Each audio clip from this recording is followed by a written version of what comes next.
Welcome back to the archives. Tonight, we turn our attention to a singular moment of impossible convergence. A fracture in the reality of the 41st millennium, where the laws of the Imperium were tested by a will of absolute iron. You are standing in the Scriptorum's deepest vault, the one reserved for Xenos Horrificus records. The air here is stagnant, heavy with the scent of ozone, ancient dust, and the lingering, metallic tang of promethium used to consecrate the blast doors. The silence is absolute, save for the rhythmic, low-frequency thrum of the ventilation scrubbers, struggling to filter the decay of 10,000 years. It is a somber place, a mausoleum not for men, but for the truths that drive men mad. In this galaxy, peace is a lie told to the naive. War is the only constant, and the tools of that war are the only inheritance worth preserving. A place where hope is the first casualty, and the only mercy is a swift end delivered by a consecrated blade. Before we unseal these forbidden records, please take a moment to subscribe and like the transmission. It helps the machine spirit of the algorithm find more loyal citizens. Don't forget to log your sector and planetary time in the Vox channels below, that we may know where the Emperor's light finds you. Now, dim your lumens, let the hum of your cogitators soothe you, and let us descend into the lore together. You find yourself standing on the surface of Catachan. It is widely considered the deadliest planet in the galaxy that has not been claimed by the warp. The air is not merely hot. It is a physical weight, a suffocating blanket of humidity and pheromones that presses against your lungs with every breath. The temperature hovers constantly at a level that would boil the water in a standard canteen, yet the jungle thrives. Here, biology has evolved not to coexist, but to dominate. Every leaf is a razor, every flower a trap, and every shadow conceals a predator that views a space marine merely as a calorie-dense meal dot. You are watching a clearing near the equator, a zone known in the local dialect as the Death Shed. The canopy above is so thick that the twin suns of the system are reduced to a sickly, greenish gloom. The ground beneath your boots is a carpet of rotting vegetation, hiding vipers and parasitic worms that can burrow through flak armor in seconds. Suddenly, the jungle falls silent. The shrieking of the barking toads, the chittering of the heretic ants, the low growl of the narlux, it all ceases. The silence is more terrifying than the noise. The atmosphere begins to distort. You see the air shimmering, not with heat, but with a sudden intense gravitational pressure. The fabric of reality tears. This is not the ragged, bleeding wound of a warp rift, vomiting forth the laughing madness of the ruinous powers. This rift is clean. It is geometric. It glows with a bruised royal purple light, humming with a sound that vibrates in your teeth. From this aperture, a figure descends. He does not fall. He steps down as if walking on invisible stairs. He is a giant, towering over 8 feet tall, his stature rivaling that of a Primarch or a custodian guard. His skin is the color of a bruise, a deep violet hue that looks unnatural against the vibrant green of the Hellworld. He is clad in armor of gold and blue, a design that defies the standard template constructs of the Mechanicus. It is not ceramite, nor is it plasteel. It gleams with a luster that suggests a mastery of metallurgy, lost to the Imperium since the dark age of technology. He touches the ground. The soil of Catachan, which usually hungers for new biomass, seems to recoil from him. He stands motionless, breathing in the toxic, spore-laden air without a filter. Technical detail: the atmosphere of Catachan contains high concentrations of neurotoxic pollen and airborne necrotizing bacteria. A baseline human lung would liquefy within minutes of exposure without a rebreather. Yet, you observe this titan's physiology. His chest rises and falls rhythmically. His biology is dense, his cellular structure akin to the hyper-durable hide of a Tyranid warrior, yet utterly mammalian. He processes the toxins not by filtering them, but by ignoring them. His body is a fortress, his immune system a legion. He looks around. His eyes are not the glowing red of a demon or the black pits of a shark. They are human, shockingly so, filled with a deep, melancholic intelligence. He does not look fearful. He looks disappointed. The jungle, sensing a new intruder, attacks. A brain leaf frond lashes out. This carnivorous plant is infamous for attaching its neural fibers to the spine of a victim, turning them into a puppet. The wet, slapping sound of the leaf hitting the Titan's neck echoes in the clearing. The plant's nerve tendrils attempt to burrow into his flesh. The Titan does not even raise a hand. He simply flexes. The alien muscle of his neck creates a tension so great that the plant's tendrils snap. The brain leaf withers, its chemical signals rejected by a nervous system that operates on a level of discipline the plant cannot comprehend. He brushes the dead vegetable matter from his shoulder as one might brush away dust. "This universe," he speaks, his voice a deep baritone that rumbles through the jungle floor, "is unbalanced. But Catachan is relentless. It does not accept rejection." The ground beneath the Titan begins to tremble. The mulch explodes upward. Emerging from the subterranean darkness is a Catachan devil. Hard lore. This is an apex predator of the segmentum solar. A scorpion-like centipede that can grow to the size of a refined promethium train. Records from M41 state that a mature devil can crush a chimera transport in its mandibles. Its carapace is segmented chitin, hard enough to deflect lost fire, and it moves with a terrifying, undulating speed. The beast rears up, towering over the purple giant. Its mandibles click, dripping with acid capable of dissolving plasteel. It shrieks, a sound that usually freezes the blood of guardsmen. It strikes, descending like a hammer. The Titan moves. He does not dodge. He does not draw a weapon. He steps into the strike. He catches the crushing mandibles with his bare hands. The impact should have reduced him to paste. Instead, a shockwave flattens the surrounding trees. You watch the muscles in the Titan's arms bunch and coil. He is holding the beast back. He is wrestling a creature that weighs 30 tons, and he is winning. The ground cracks beneath his golden boots, sinking him to his ankles. But he does not yield. He looks into the multifaceted eyes of the insectoid nightmare. There is no anger in his face, no bloodlust. Only a grim necessity. "You exist only to consume," he whispers to the beast. A symptom of a galaxy that knows no restraint. With a heave of exertion, he twists. The sound of the devil's chitin cracking is like a gunshot. He throws the massive creature aside. It crashes into the tree line, thrashing, its primary nervous cluster severed by the sheer kinetic force of the throw. The jungle falls silent again. This time, it is not the silence of anticipation, but of fear. The flora and fauna of Catachan possess a rudimentary collective consciousness, a predatory instinct shared across the biosphere. They have just registered a new variable. They have encountered something they cannot eat, something they cannot poison, something they cannot kill. Scholarly ambiguity, Imperial records regarding this event are non-existent in the official administratum logs.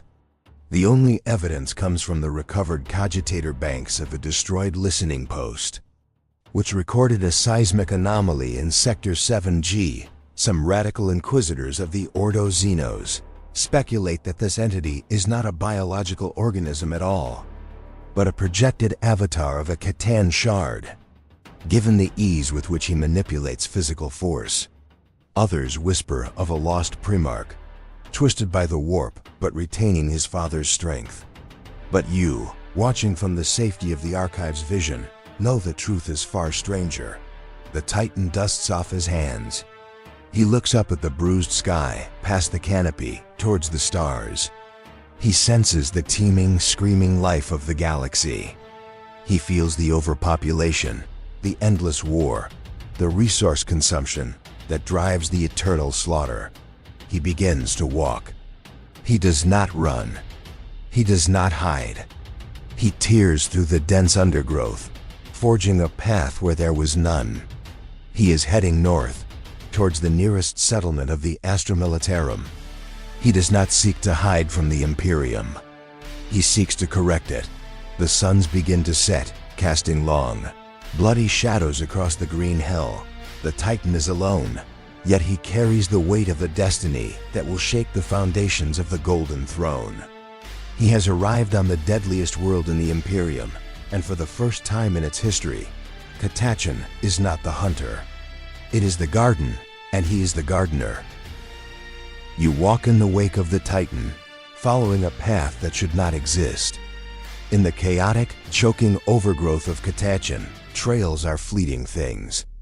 A path cut by a machete in the morning is swallowed by vines by noon. The jungle is a living, breathing entity that abhors a vacuum. Yet, the corridor created by the visitor remains open. It is a scar of unnatural permanence. You notice the strange, terrifying geometry of his passage. He has not merely smashed through the undergrowth. He has pruned it. The shattered trunks of ironwood trees are snapped at precise, identical heights. The tangle of blood vines has been woven back, knotted with a strength that defies the tensile limits of plant matter, creating a perfect, symmetrical avenue through the chaos. It is a garden path carved into the heart of hell. You watch as the Titan pauses. He is deep within the territory of the Catachan, the 2nd Regiment, the Green Vipers. These are warriors born in the mud, soldiers who learn to strip Alaskan before they learn to speak. They are the masters of the ambush, invisible to the naked eye and thermal sensoria alike. You cannot see them, but you know they are there.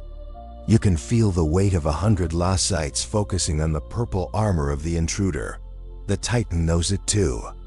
He stops in a clearing dominated by a spiker plant, a biological horror that fires muscular poisoned quills at passers-by. He reaches out, his massive hand gently cupping the deadly flora. With a delicate twist of his wrist, he snaps the firing mechanism of the plant, rendering it harmless. He turns it, admiring the lethal efficiency of its evolution, before crushing it into paste. "Disorder," he murmurs, his voice carrying through the humidity. Life unchecked consumes itself. The trap is sprung. It is a textbook ambush, executed with the lethal precision that has made the Catachan regiments legendary across the segmentum solar. A tripwire, spun from monofilaments slightly thinner than a human hair, is severed. Technical detail. The trap utilizes a concentrated promethium charge, a localized incendiary device often used to breach the hulls of light vehicles. Upon detonation, the chemical mixture derived from the volatile sap of the volatile pyros cactus ignites at a temperature exceeding 2000 degrees Celsius. It does not just burn, it clings. The gel is designed to adhere to chitin and ceramite, burning continuously even in an oxygen-deprived environment. It is a weapon of horrific cruelty, designed to cook the enemy inside their own protection. The jungle erupts in a wall of fire. The roar is deafening, a sudden thunderclap that silences the screaming insects. A sphere of orange flame engulfs the Titan, incinerating the surrounding vegetation instantly. The heat washes over your viewpoint, blurring the air with shimmering distortion. The guardsmen of the 2 Regiment emerge from the mud, their faces painted with carmine, their muscles corded and scarred. They do not cheer. They raise their lasguns, waiting for the smoke to clear, knowing that on Catachan, nothing dies easy. Sergeant Ironbark Cowell, a veteran of the Tyranid Wars, signals for a follow-up volley, but the smoke does not clear naturally. It is inhaled. You watch in disbelief as the vortex of fire swirls inward, drawn into the Titan's lungs. He breathes in the promethium flame, the golden metal of his gauntlet glowing cherry red for a brief moment before cooling. He stands amidst the scorched earth, his purple skin untouched, his armor unblemished. The fire has not burned him. It has merely cleaned him. He exhales, a thin wisp of gray smoke escaping his lips. He looks at the sergeant. "You waste resources," Thanos says. "You burn the garden to kill a single weed." The guardsmen open fire. 100 lost bolts, red streaks of coherent light, hammer into the Titan. They strike his chest, his face, his eyes. Each shot leaves a small scorch mark that fades instantly. He walks through the volley, the lost fire breaking against him like rain against a mountain. He reaches the sergeant. Cowl draws his Catachan fang, a sword forged from the alloyed steel of a downed lemon rust tank, balanced for decapitation. He strikes with the speed of a desperate man. The blade hits the Titan's neck. Ping. The sword shatters. The shards of metal spin into the undergrowth. Cowl stares at his broken hilt, then up at the giant. Thanos does not kill him.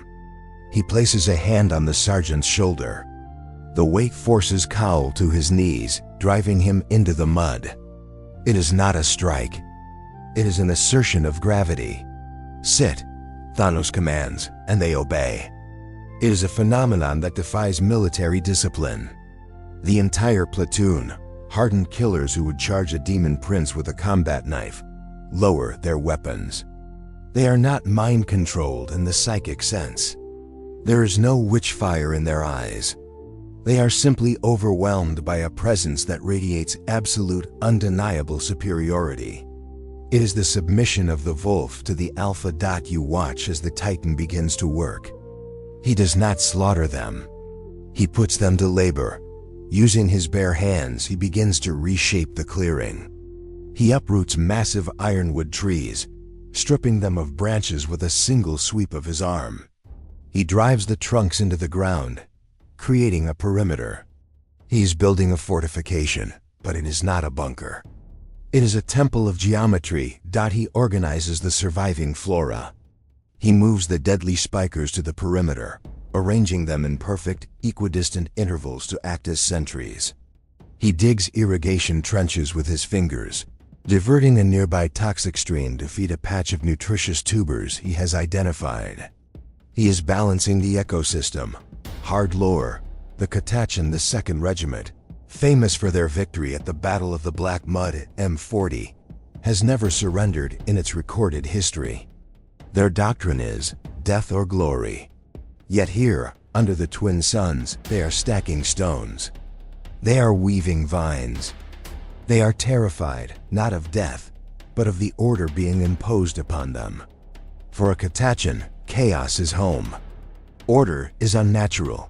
Scholarly ambiguity. Several data slates recovered from the site later describe this event as the Great Taming. Xenobiologists are baffled by the reaction of the local fauna.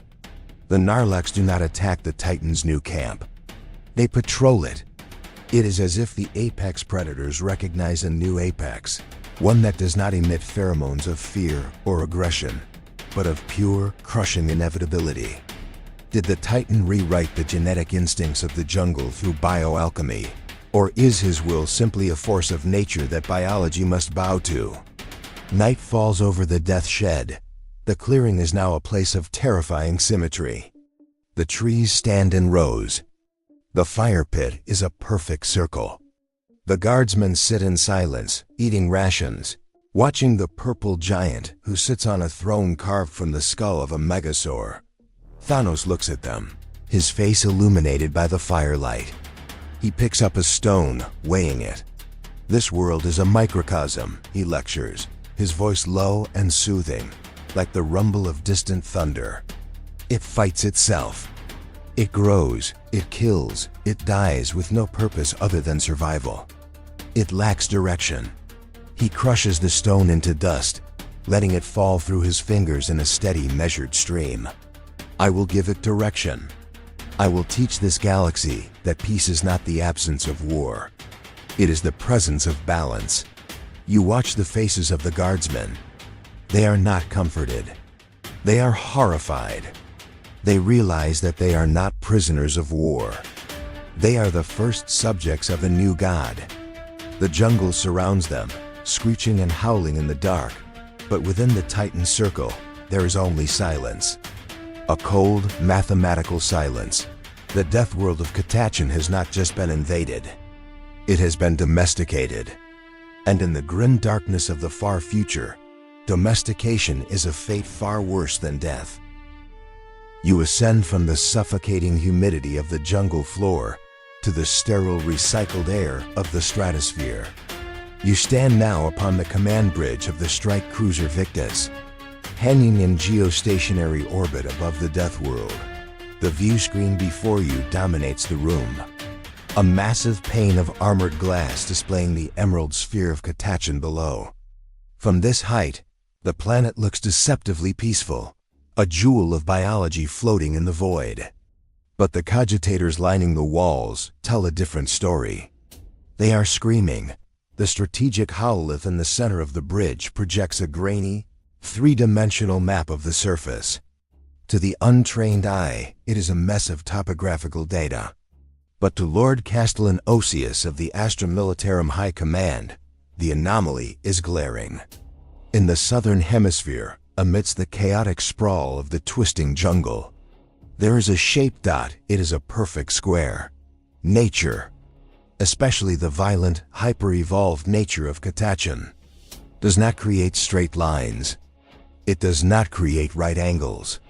The jungle grows in fractals, in spirals, in tangled knots of competition. This square is a scar of artificial order.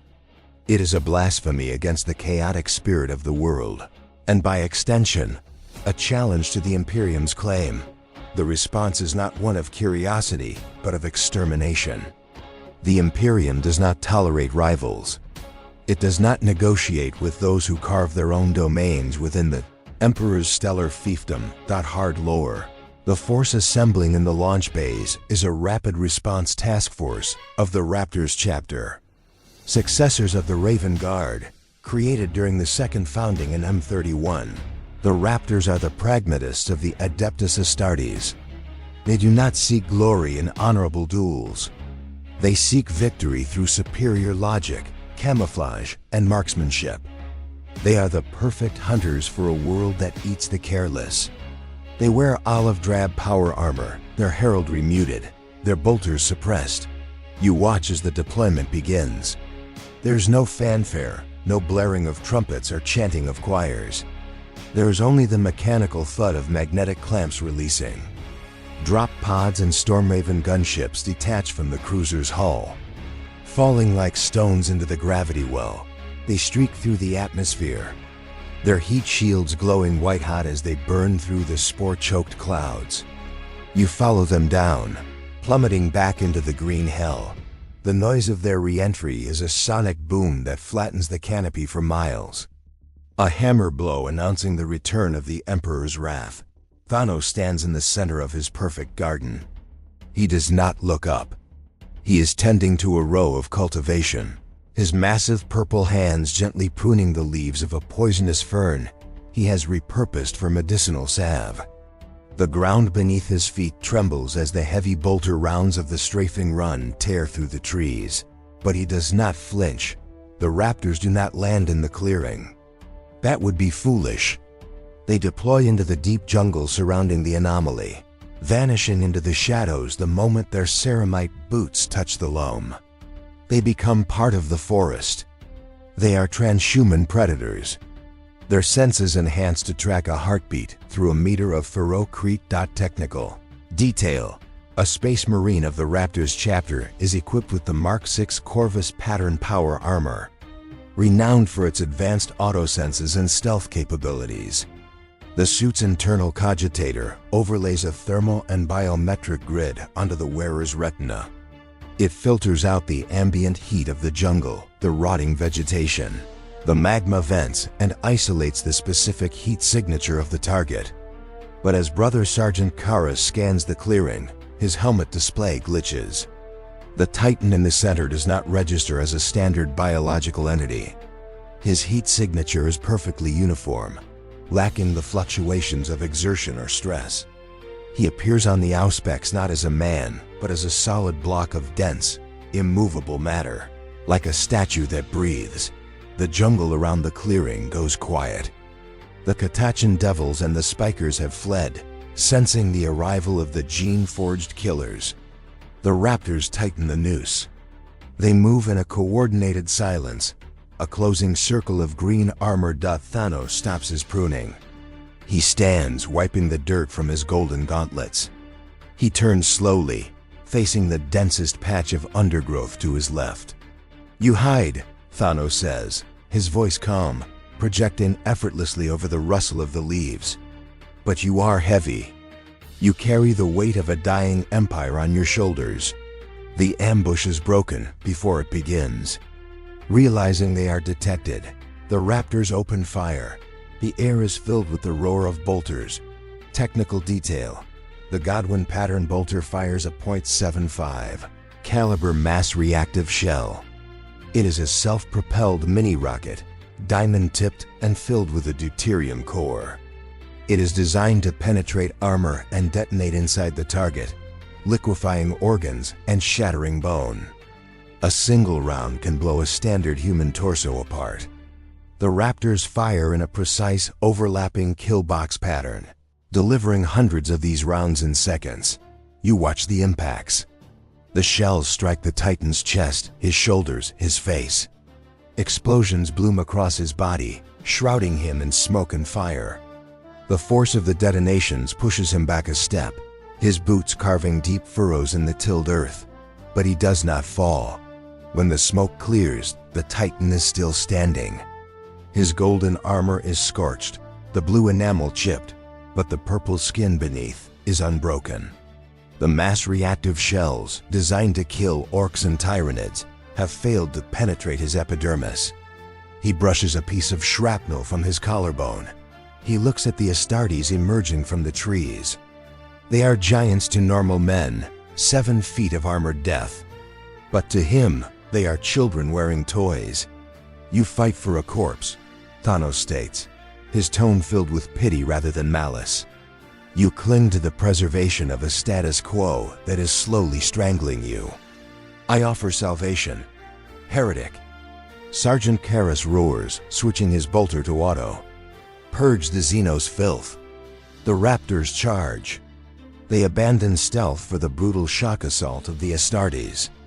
They draw combat knives the size of short swords and chain swords that scream with monomolecular teeth. They are fast, faster than the eye can track. A blur of olive-drab violence. Thanos sighs. It is a sound of deep, existential exhaustion. He moves to meet them. He does not use the frenzied berserk speed of the Astartes. He uses economy of motion. He sidesteps a chainsword swing that would have severed a tank tread. He catches the wrist of a lunging battle brother. With a simple twist, he dislocates the Marine's shoulder. The Astartes grunts, his physiology flooding his system with pain suppressants, and tries to strike with his offhand. Thanos catches that too.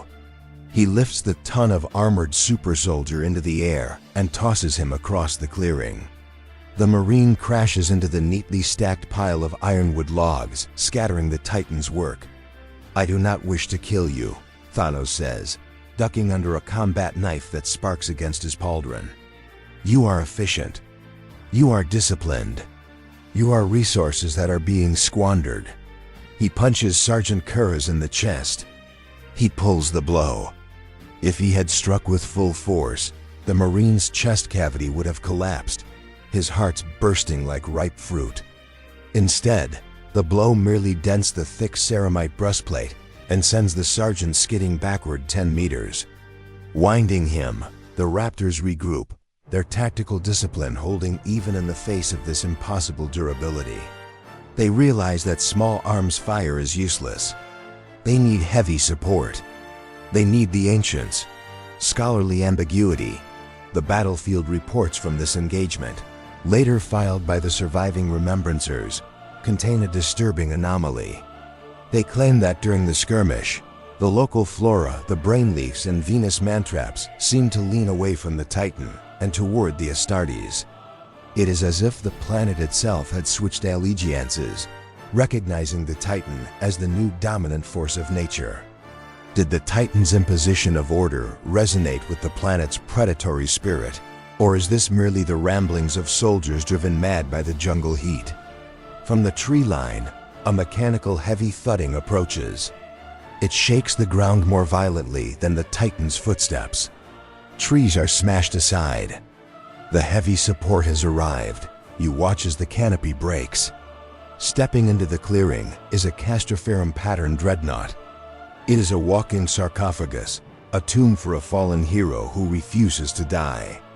Its chassis is scarred by centuries of war, painted in the drab colors of the Raptors.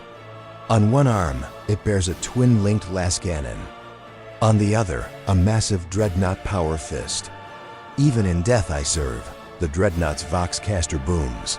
A voice synthesized from the grave. Thanos turns to face the machine. He sees the pilot suspended in amniotic fluids deep within the armored shell.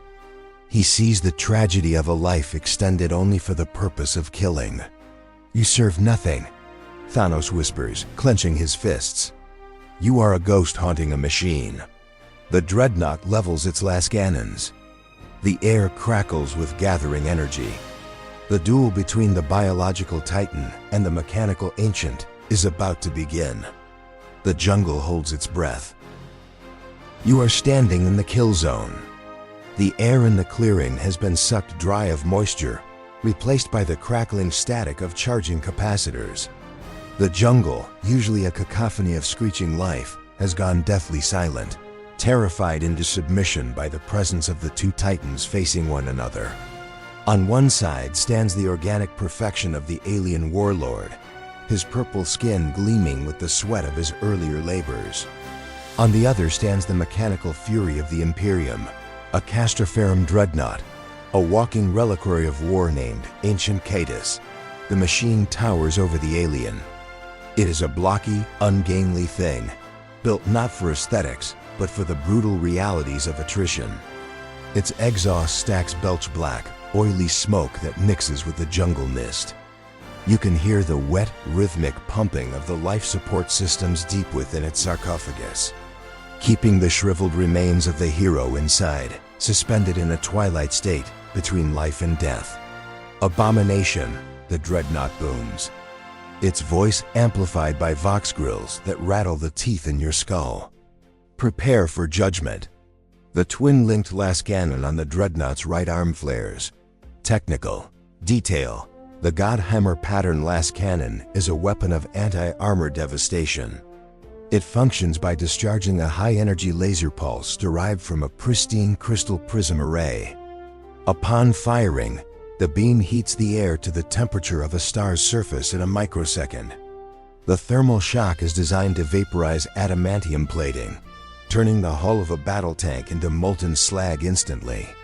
The air in the path of the beam is not just pushed aside. It is ionized into plasma, creating a thunderclap of displacing atmosphere that can shatter eardrums. The beam strikes. You are blinded for a moment by the intensity of the light. A lance of pure, coherent energy connecting the machine to the alien. The heat washes over you, singing the hairs on your arms. The ground around Thanos turns to glass, the dirt fusing instantly into obsidian. When your vision clears, you expect to see a smoking crater. You expect to see the charred remains of the intruder. Instead, you see Thanos standing firm. He has crossed his arms in an X shape before his chest, his golden gauntlets absorbing the brunt of the strike. The metal of his armor glows with a dull, angry red heat, but it does not melt. Smoke rises from his shoulders, but he lowers his arms slowly, revealing his face. He is unharmed. His expression is not one of pain, but of calculation. He is measuring the energy output, analyzing the efficiency of the weapon. "Crude," Thanos remarks, his voice cutting through the ringing in your ears. "You project energy without focus. It is wasteful." Ancient Catus does not process the insult.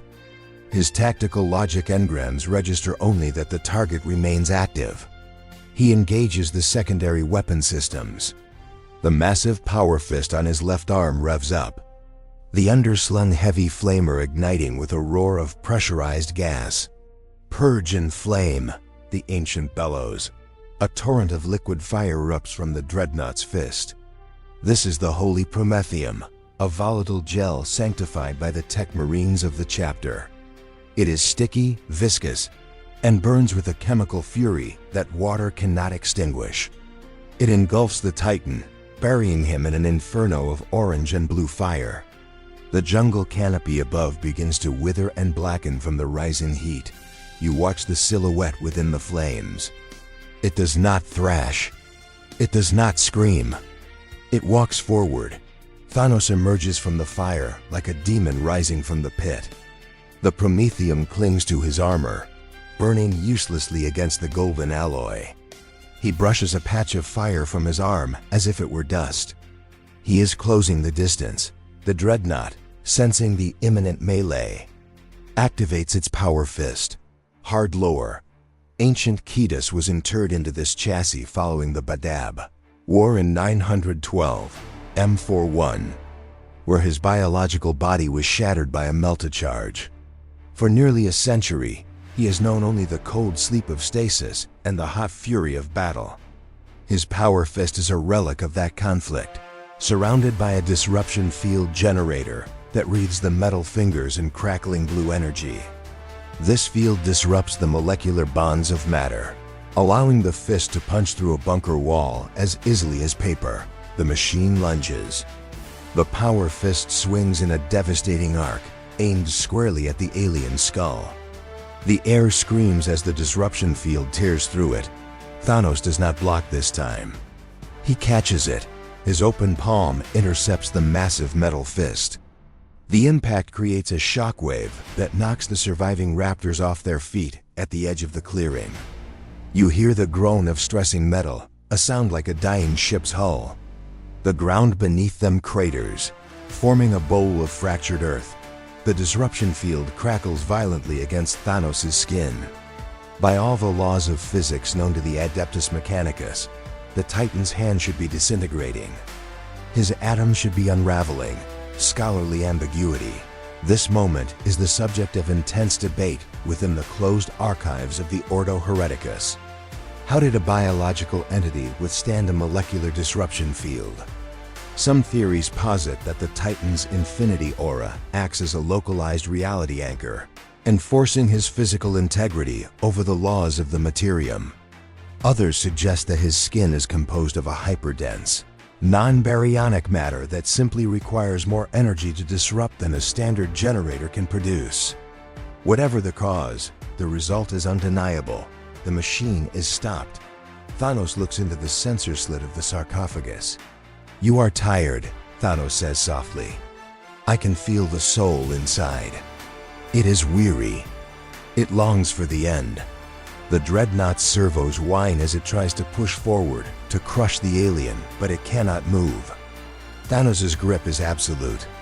With a slow grinding motion, the Titan begins to squeeze out the adamantium armor of the power fist, forged to withstand anti-tank weaponry, begins to buckle. You hear the ceramic plating crack, a sharp gunshot-like sound. The hydraulic lines burst, spraying vital fluids, oil and coolant, across the Titan's chest like alien blood. Thanos twists his hips and pulls. There's a screech of tearing, metal that sets your teeth on edge. The dreadnought's arm is ripped from its socket. Sparks shower down like a glitter storm.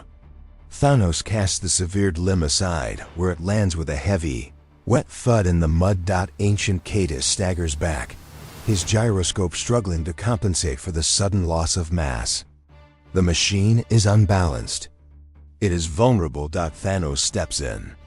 He places one hand on the dreadnought's chest, directly over the sarcophagus plate where the hero remains buried. He does not strike. He pushes. The 12-ton war machine is lifted off its feet. It is slammed onto its back, crashing into the earth with a tremor that shakes the trees. The dreadnought flails, its remaining last cannon arm trying to bring to bear. But Thanos steps onto the chassis, pinning it down. He rips the last cannon from its mount with a casual brutality, silencing the machine's offensive capabilities. Now the dreadnought is helpless. A warrior who has served the Emperor for centuries lies broken in the mud of a backwater death world. The Raptors watch in stunned silence.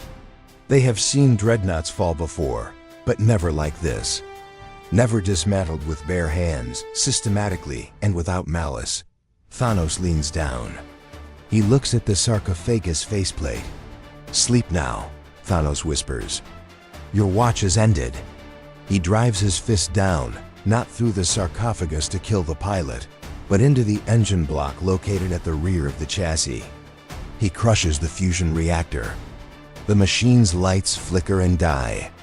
The hum of the servos fades into silence. The beast is slain, but the man inside lives, trapped in the dark, finally granted the peace of inaction. Thanos stands up amidst the wreckage of the Imperium's finest technology. He is wreathed in smoke, covered in oil and ash, yet he looks pristine. He looks inevitable. "This is the flaw of your empire," he addresses the survivors, his voice carrying the weight of a judge. "You build cages of iron and call them honor. You prolong suffering and call it duty. I bring a mercy you do not understand. The raptors do not fire.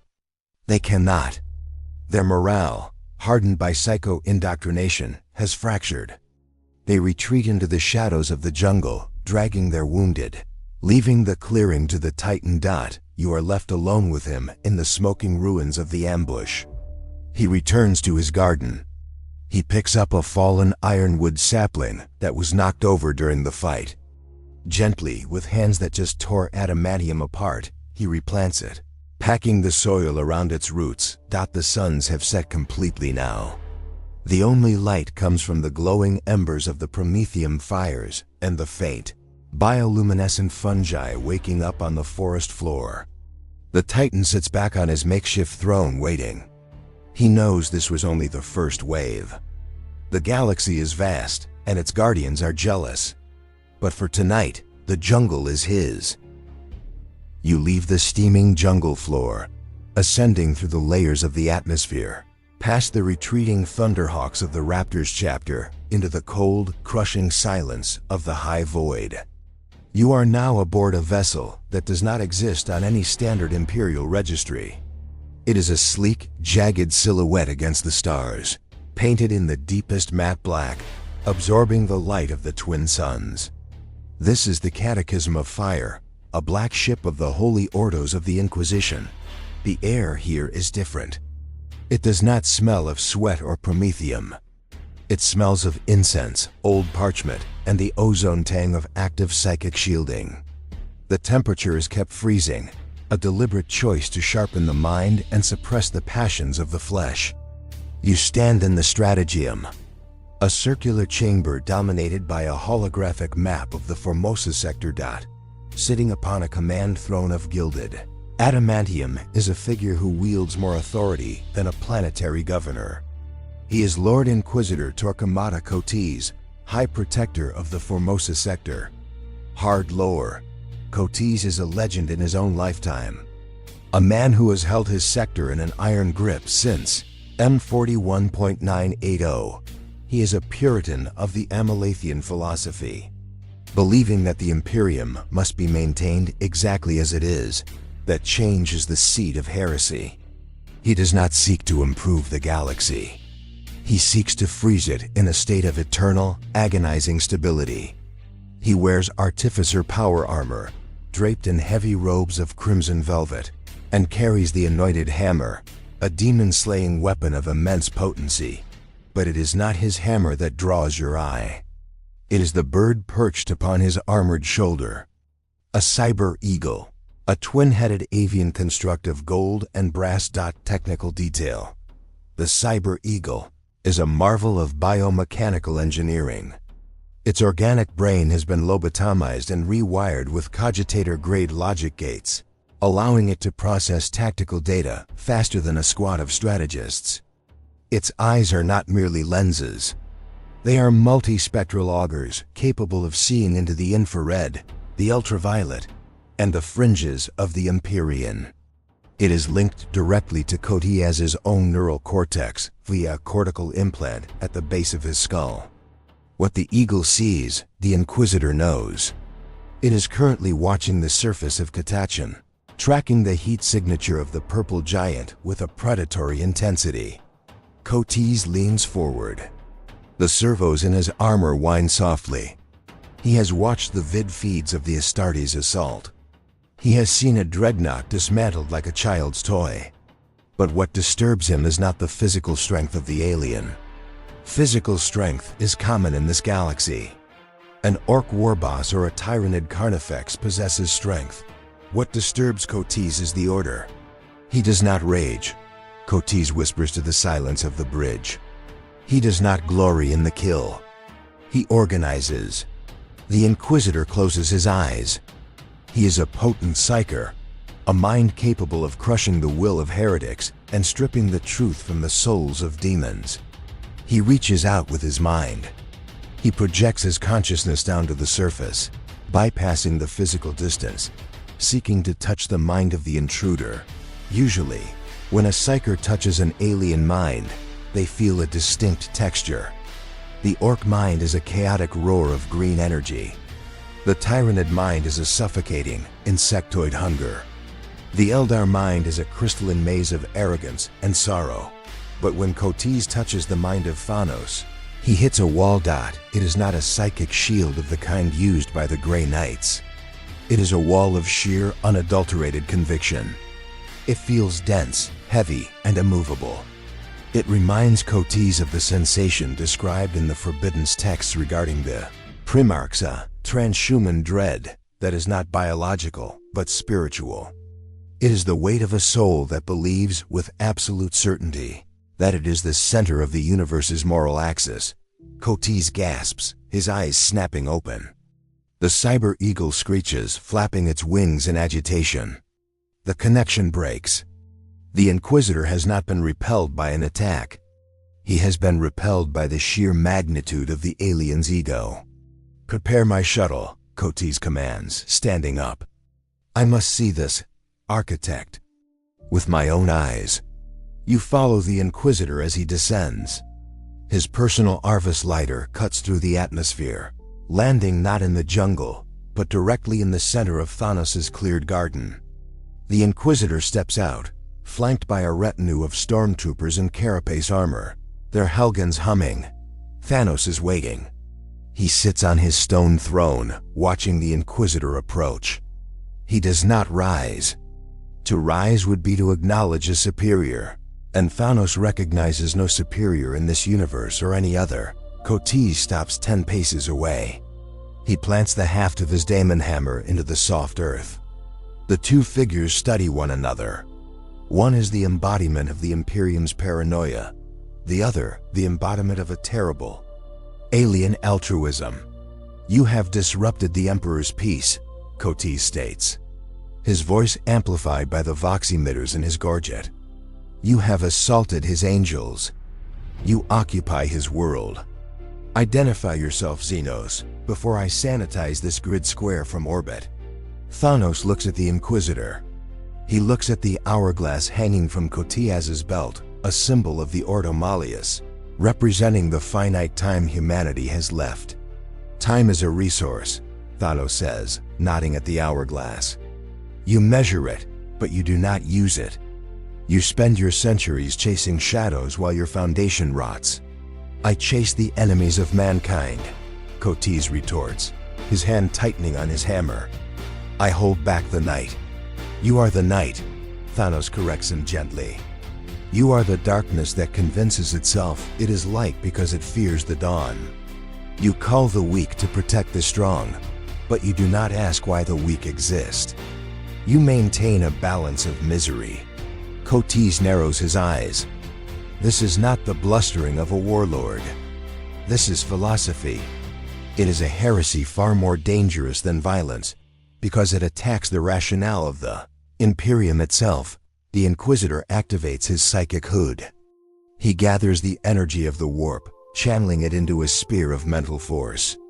He intends to perform a mind scourge, a technique designed to flay the layers of a subject's memory, forcing them to reveal their true origin. Scholarly ambiguity. What happens next is a matter of contention in the Black Library. Some records suggest Cotis failed to manifest the power. Others suggest he manifested it, but it was absorbed. The most disturbing theory posited by the radical Inquisitor Eisenhorn in his private journals, is that Thanos possesses a blank quality, not in the sense of the pariah gene which negates the warp, but a reality anchor effect.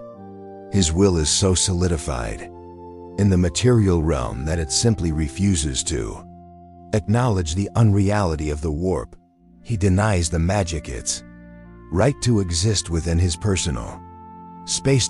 You see the air shimmer around Kodiaz's head. The psychic lightning arcs seeking the alien's brow. Thanos does not blink. He looks directly at the Inquisitor. The psychic energy hits him and dissipates like water hitting a hot stone. It evaporates. "Your tricks are born of chaos," Thanos says, standing up slowly. "I am order." Kotis takes a step back. It is an involuntary reaction, a primal flinch. He realizes with a cold pit in his stomach that he cannot judge this creature.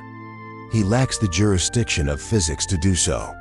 "You speak of order," Kotis hisses, regaining his composure. "But you are an anomaly. You are one being. The Imperium is a galaxy. We will grind you down. We have numbers you cannot comprehend." "Numbers," Thanos muses. "A finite variable. As long as there are those who remember what was, there will always be those incapable of accepting what can be. They will resist." He walks past Kotis, turning his back on the Inquisitor, a gesture of supreme disrespect. He walks to the edge of his garden, looking out at the chaotic jungle beyond. "I seek a tool," Thanos says, his back to the Imperial agent. "A power source that resonates on this planet. It calls to me. Once I have it, I will balance this system. You can help me and save your resources, or you can fight me and waste them. The calculus is yours." Kotis stares at the alien's broad back. His thumb hovers over the rune on his hammer that would activate the disruption field. He could strike now. He could try to end it, but the Inquisitor is a pragmatist. He calculates the odds. He remembers the broken dreadnought. He remembers the psychic wall. And he senses something else, a truth in the alien's words about a power source. If such a thing exists, the Inquisition must know of it. To destroy the alien now might be to lose the key to a weapon of unimaginable value. "I will watch you," Kotis says, his voice low. "But do not mistake curiosity for tolerance. One step toward heresy, and I will bring the fire of the exterminatus upon us both." Thanos turns his head slightly, offering a profile that looks carved from granite. "I expect nothing less." You watch as Kotis signals his retreat. The Inquisitor boards his shuttle, ascending back to the safety of orbit, back to his maps and his spies. He has not surrendered, but he has paused the execution. He has recognized that this Titan is a player in the great game, not merely a pawn. And in the dark beneath the earth, something stirs. The Titan's presence and his search for power has vibrated through the crust of the planet, reaching down into the geological strata where things older than the Imperium lie sleeping. The game has changed. The board is set, and the first piece is about to be moved. You stand at the precipice of a subterranean abyss. The air here is no longer the humid soup of the surface. It is cold, dry, and smells of dry ice and ozone. You are deep beneath the crust of Catachan's single moon, a desolate, rocky satellite that the locals call the Dead Eye. While the planet below teems with life, this moon is a sterile wasteland of gray dust and silence, or so the Imperium believed. Thanos stands at the edge of the crater. He has traversed the void between the planet and the moon not by ship, but by hitching a ride on the exterior hull of a retreating ore hauler, shielding himself from the vacuum with a localized atmospheric bubble generated by his armor's unknown technology. He stands now on the lunar surface, looking down into a cavern system that his sensors detected. A network of tunnels that defy geological explanation. "Here," he whispers, his voice transmitting through the vibrations of his boots into the lunar rock. The resonance is strongest here. He leaps, you fall with him, descending into the dark. The gravity is low, turning the fall into a slow, dreamlike drift. You pass layers of strata, igneous rock, frozen gases, and then something else. The walls of the shaft become smooth. They are no longer natural stone. They are made of a black, oily substance that absorbs your lumen light. It is not deadliest blackstone. Hard lore. Blackstone is a material of immense psychic conductivity, used by the ancient Necrons to construct the pylons of Cadia and the Great Warding. It can either amplify or nullify the energies of the warp, depending on its polarization. To find it here, in the Segmentum Solar, is a discovery that would make a tech priest weep oil. Thanos lands in a vast spherical chamber. In the center, suspended in a stasis field of crackling green lightning, is the object of his search, dotted as a shard. Not of glass or crystal, but of reality itself. It glows with a sickening, vibrant light that shifts between colors your eyes cannot name. It pulses like a heartbeat, scholarly ambiguity. The Inquisition classifies this object as a Catachan shard, a fragment of the star gods who once enslaved the Necron race. Specifically, the energy signature matches the records of Nyadrazatha, the Burning One, the Khan who gave the Necrons the knowledge to access the webway. How it came to be buried in the moon of a death world is a mystery lost to the war in heaven 60 million years ago. Perhaps it was hidden here by the Eldari, or perhaps Catachan's lethal ecosystem is actually a biological lock designed to guard this very prison. Thanos approaches the shard. He feels the hunger radiating from it. The Catachan desires to consume stars, to burn galaxies.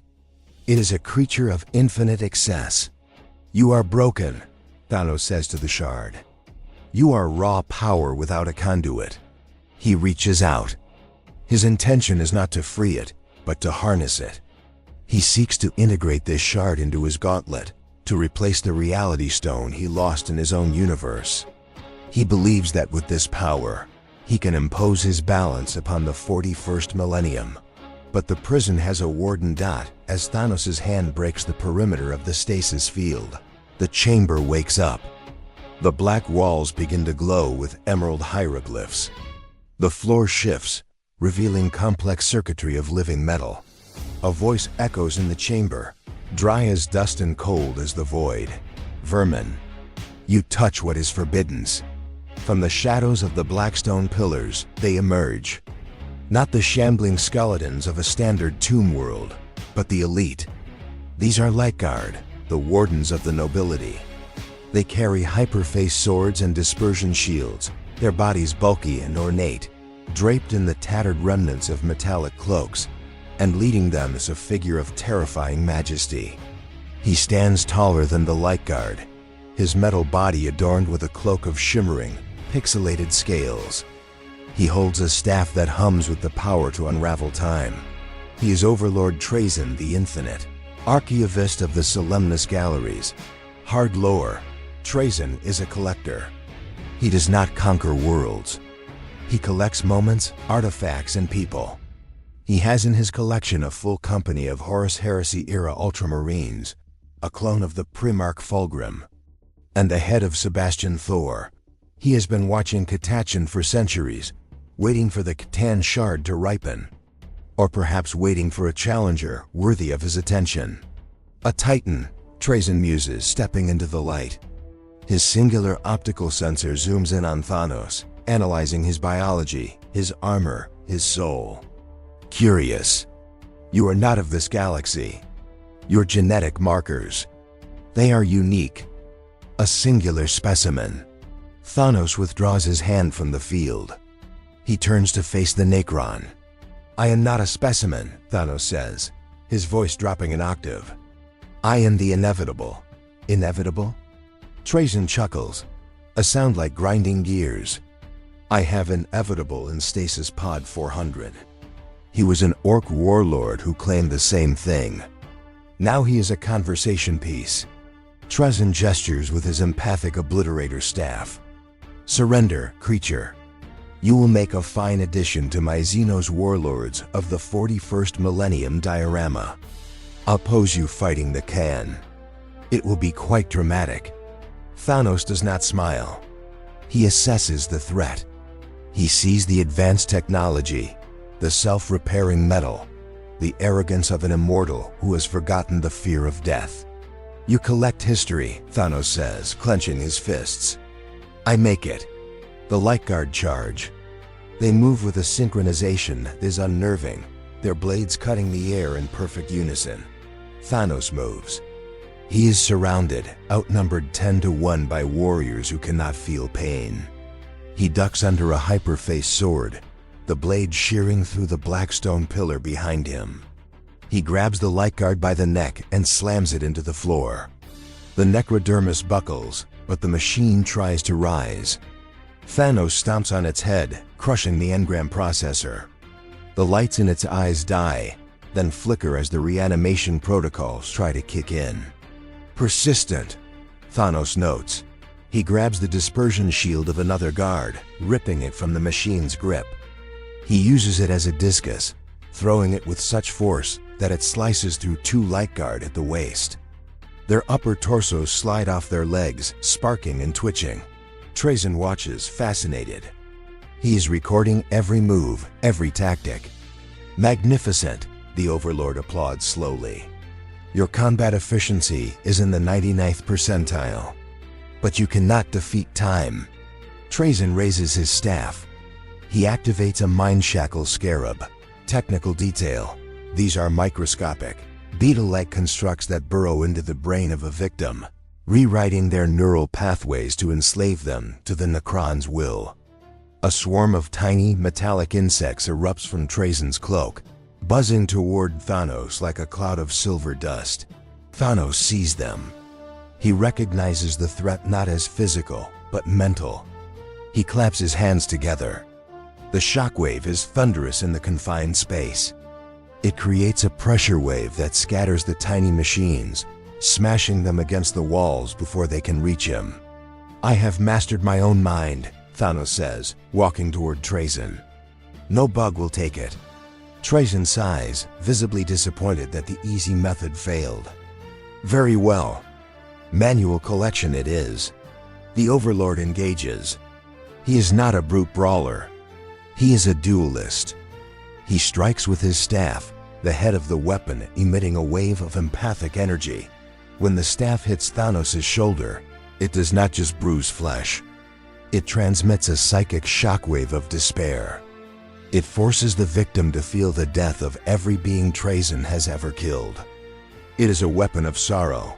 Thanos staggers. For a moment, his eyes widen. He feels the weight of galaxies extinguished, of civilizations turned to dust. But then, he straightens.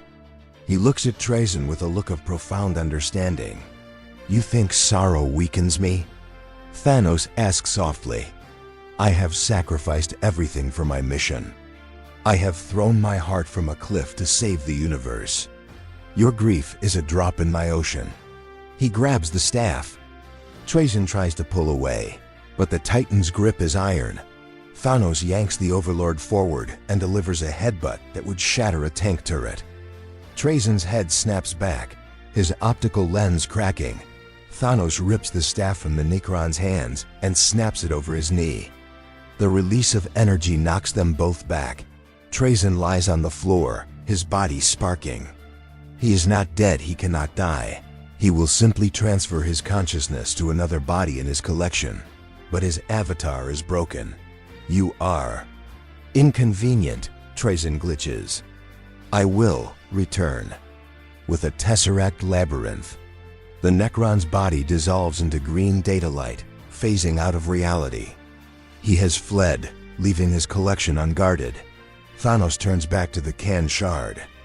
The Light Guard are broken heaps of metal. The chamber is quiet. He approaches the green field again. He punches the stasis generator. The field collapses. The Khan shard screams. It is a sound of pure, unbridled energy released after eons of captivity. It flows into Thanos, wrapping around his gauntlet, burning his skin, trying to consume him. Thanos screens with it. He forces his will upon the star god. He is not asking for power. He is taking it. The purple of his skin darkens. His eyes glow with the shifting colors of the shard dot. He has the reality stone, or its equivalent in this dark universe. He raises his fist. The black stone chamber trembles. He opens a portal, not through the warp, but through the fabric of space itself. A Necron dolmen gate he has instinctively learned to manipulate. He steps through, back to Catachan. He has the power. Now he needs to use it. But as he steps out of the portal, he realizes he is not the only one who has been drawn to the planet. The sky of Catachan is no longer green. It is black. A shadow has fallen over the world. A shadow made of 1 billion wings. The Tyranids have arrived. You stand once more within the suffocating humidity of the Catachan equator. The air is thick, not just with the heat of the twin suns, but with a new, pungently organic scent. It smells of unwashed bodies, fungal spores, and low-grade hydrocarbon exhaust. The silence that Thanos had imposed upon his garden is shattered. From the darkened sky, meteors fall. They are not natural celestial bodies. They are jagged asteroids, hollowed out and fitted with crude thrusters that belch black smoke. These are Ork rocks, the invasion craft of the Greenskins. They slam into the jungle canopy with zero regard for aerodynamics or survival rates. Trees are pulverized. The ground heaves. The carefully cultivated irrigation trenches Thanos dug are filled with debris. The Titan stands amidst his ruined garden. He does not look fearful of the invasion. He looks weary. He looks like a man who has just swept a floor only for a muddy dog to run across it. The hatch of the nearest rock blows open with a shaped charge, sending a shower of shrapnel into the ferns. And out they pour. The Green Tide. Hard lore. These are boys of the Goth clan, the most brutal and direct of all the Ork tribes. They disdain camouflage and strategy, preferring the honest work of a melee charge. They wear black armor, checkered with white, and their skin is a dark leather green, toughened by constant violence. Records from the Third War for Armageddon suggest a Goth mob can overwhelm a trench line simply by climbing over the piles of their own dead. They roar. It is a sound that defies decibel limits, a psychic shout that resonates in the warp. W-A-A-G. But as the mob charges into the clearing, they falter. They skid to a halt, their iron-shod boots churning the mud. They stare at Thanos. To an Ork, colors have meaning. Green is best. Red goes fast. Blue is lucky. Yellow makes big explosions. And purple. Purple is the color of stealth. Have you ever seen a purple Ork? They ask. No, because purple makes you invisible. Yet, here stands a giant purple-skinned warrior, standing in plain sight, shining with gold armor. The Ork logic centers grind to a halt. Their collective psychic field, the WOG, energy that allows their scrap guns to fire and their engines to run, hits a paradox. Is he the sneakiest git in the universe? Is he so sneaky he looped back around to being visible? Thanos watches them, his expression impassive. He holds the can shard, now embedded in the back of his gauntlet, pulsing with a faint emerald light that matches the Ark's own aura. You are a plague, Thanos speaks, his voice cutting through the grunting confusion. You grow without limit. You fight without purpose. You are the cancer of the universe made flesh. A massive Ork pushes through the mob. He stands 10 feet tall in his mega armor, a walking junkyard of piston-driven plates and trophies. This is Warboss Krosha Krog. One of his arms ends in a twin-linked Shuda. The other is a power claw the size of a refined Grox.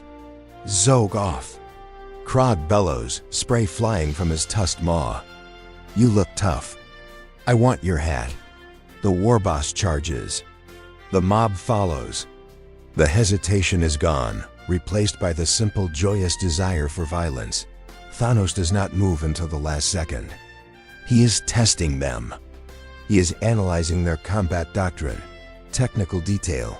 The Ork Choppa is a crude weapon, often little more than a sharpened slab of scrap metal bolted to a handle.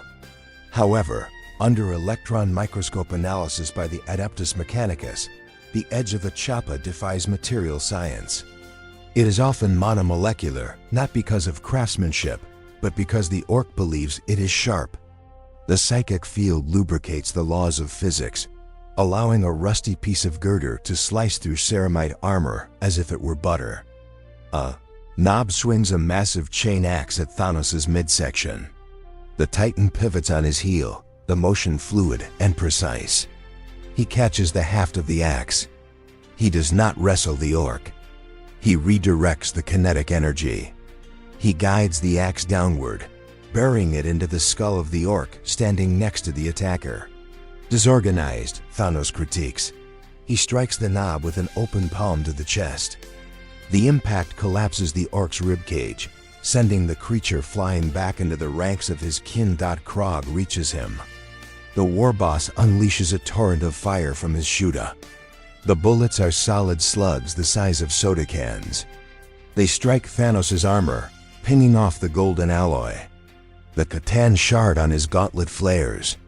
Thanos raises his hand, and the reality around the bullets shifts. The kinetic energy is nullified. The slugs drop harmlessly to the mud, robbing the Orks of their noise and fury. Krog roars in frustration and swings his power claw.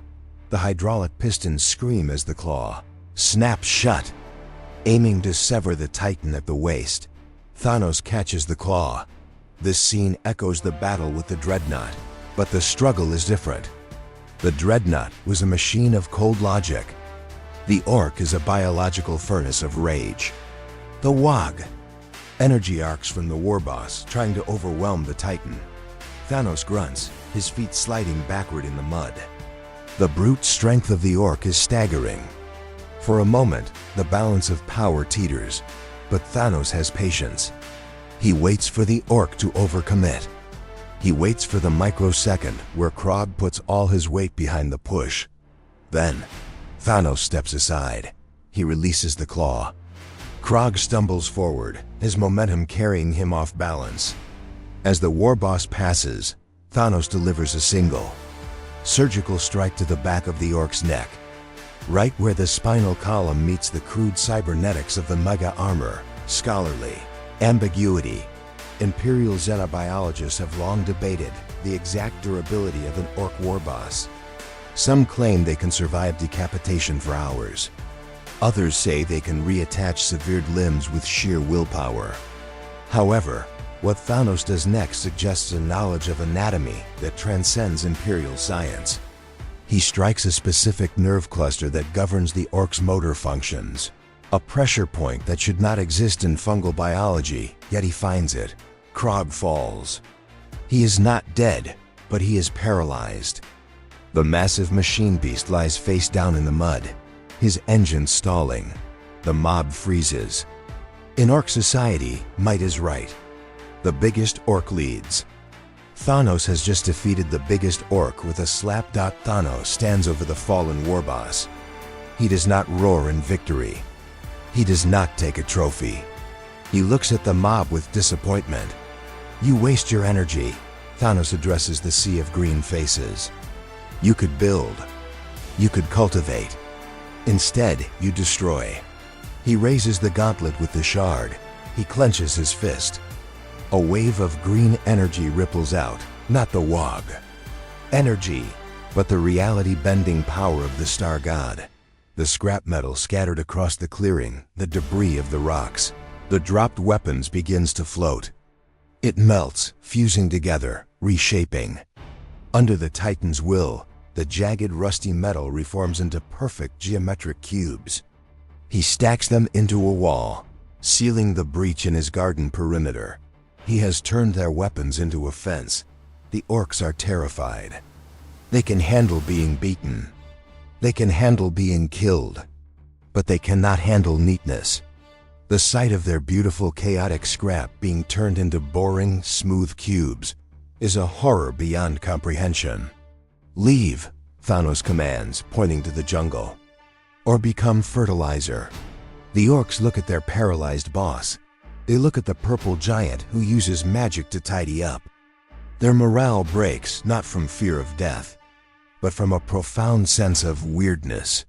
They grab Krog's body, dragging him by the heels, and retreat into the dense foliage, muttering about bad magic and wrongness. Thanos is left alone again. But as the green tide recedes, the black shadow returns. He looks up.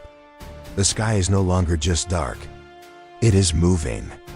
The clouds are churning with spores that are not native to Catachan. The Tyranid splinter fleet has finished its descent. The Orks were merely the heralds of the true hunger.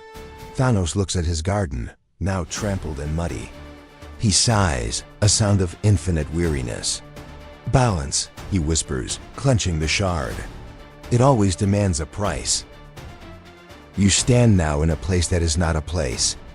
You have been pulled from the material reality of Catachan into a pocket dimension, a fold in the fabric of the universe created by entities that dwell in the spaces between seconds. The jungle is gone. The heat is gone. You are surrounded by a kaleidoscope of shifting colors, oil-slick purples, neon pinks, and bleeding crimsons. The ground beneath your feet is made of writhing flesh and polished brass. Thanos stands in the center of this hallucination. He has not moved physically, yet his consciousness has been hijacked. He stands on a precipice of obsidian, overlooking a sea of screaming faces. He is being courted. The Chaos Gods do not ignore power. When a being of Thanos' magnitude enters the galaxy, a soul with the conviction to rewrite reality and the strength to break Primarchs, the ruinous powers take notice. They do not see a threat. They see a champion. From the swirling mists, 4 avatars emerge. They are not the gods themselves, for to see a chaos god is to instantly dissolve into madness. These are emissaries, tailored to seduce the Titan-specific psychology. First comes a figure of martial perfection. He is clad in armor of brass and bone, his skin the color of spilled blood. He holds a great axe that drips with liquid fire. This is the Herald of Khorne, the blood god. Strength, the herald growls, his voice the sound of grinding tectonic plates. You possess it, but you limit it. You pull your punches against the weak. Why? Join us. Bathe the galaxy in blood. Prove your might against the skull of the Emperor himself. We offer you a throne of skulls that will never crumble. Thanos looks at the herald with disinterest. Strength without direction is mere violence, Thanos replies. You slaughter for the sake of slaughter. It is redundant. It solves nothing. The herald roars in anger, fading back into the mist. In his place steps a creature of impossible beauty and grotesque excess. Its limbs are serpentine. Its scent a mix of perfume and rotting meat. This is the muse of Solemnace, the prince of pleasure. Desire, the muse whispers, circling Thanos, trailing silk that feels like razor wire. You desire a grateful universe. You desire to be the savior. Why stop at half? Why not reshape every atom to your exact pleasure? We can give you the sensation of 1 trillion souls worshiping you. We can make you feel the ecstasy of godhood. Thanos brushes the silk away. I do not seek pleasure, he says flatly. I seek correction. Your path is one of addiction. It consumes the self until there is nothing left but hunger. The muse hisses, recoiling as if burned by his asceticism. Next, a bloated, rotting figure shambles forward.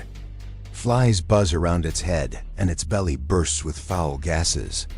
It smiles with genuine, grandfatherly warmth. This is the envoy of Nurgle, the plague god. Permanence, the envoy gurgles. You wish to save life? We offer eternal life. No more death. No more struggle. Just the warm, comforting embrace of the garden. Let the galaxy rot, and in that rot, new life will bloom forever. A perfect, stagnant cycle. Thanos looks at the rot with a gardener's eye. He sees the stagnation. Life requires death to have meaning, Thanos counters. Your garden is a grave. It does not grow. It festers. I prune the tree so it may reach the sun. You would drown it in mud.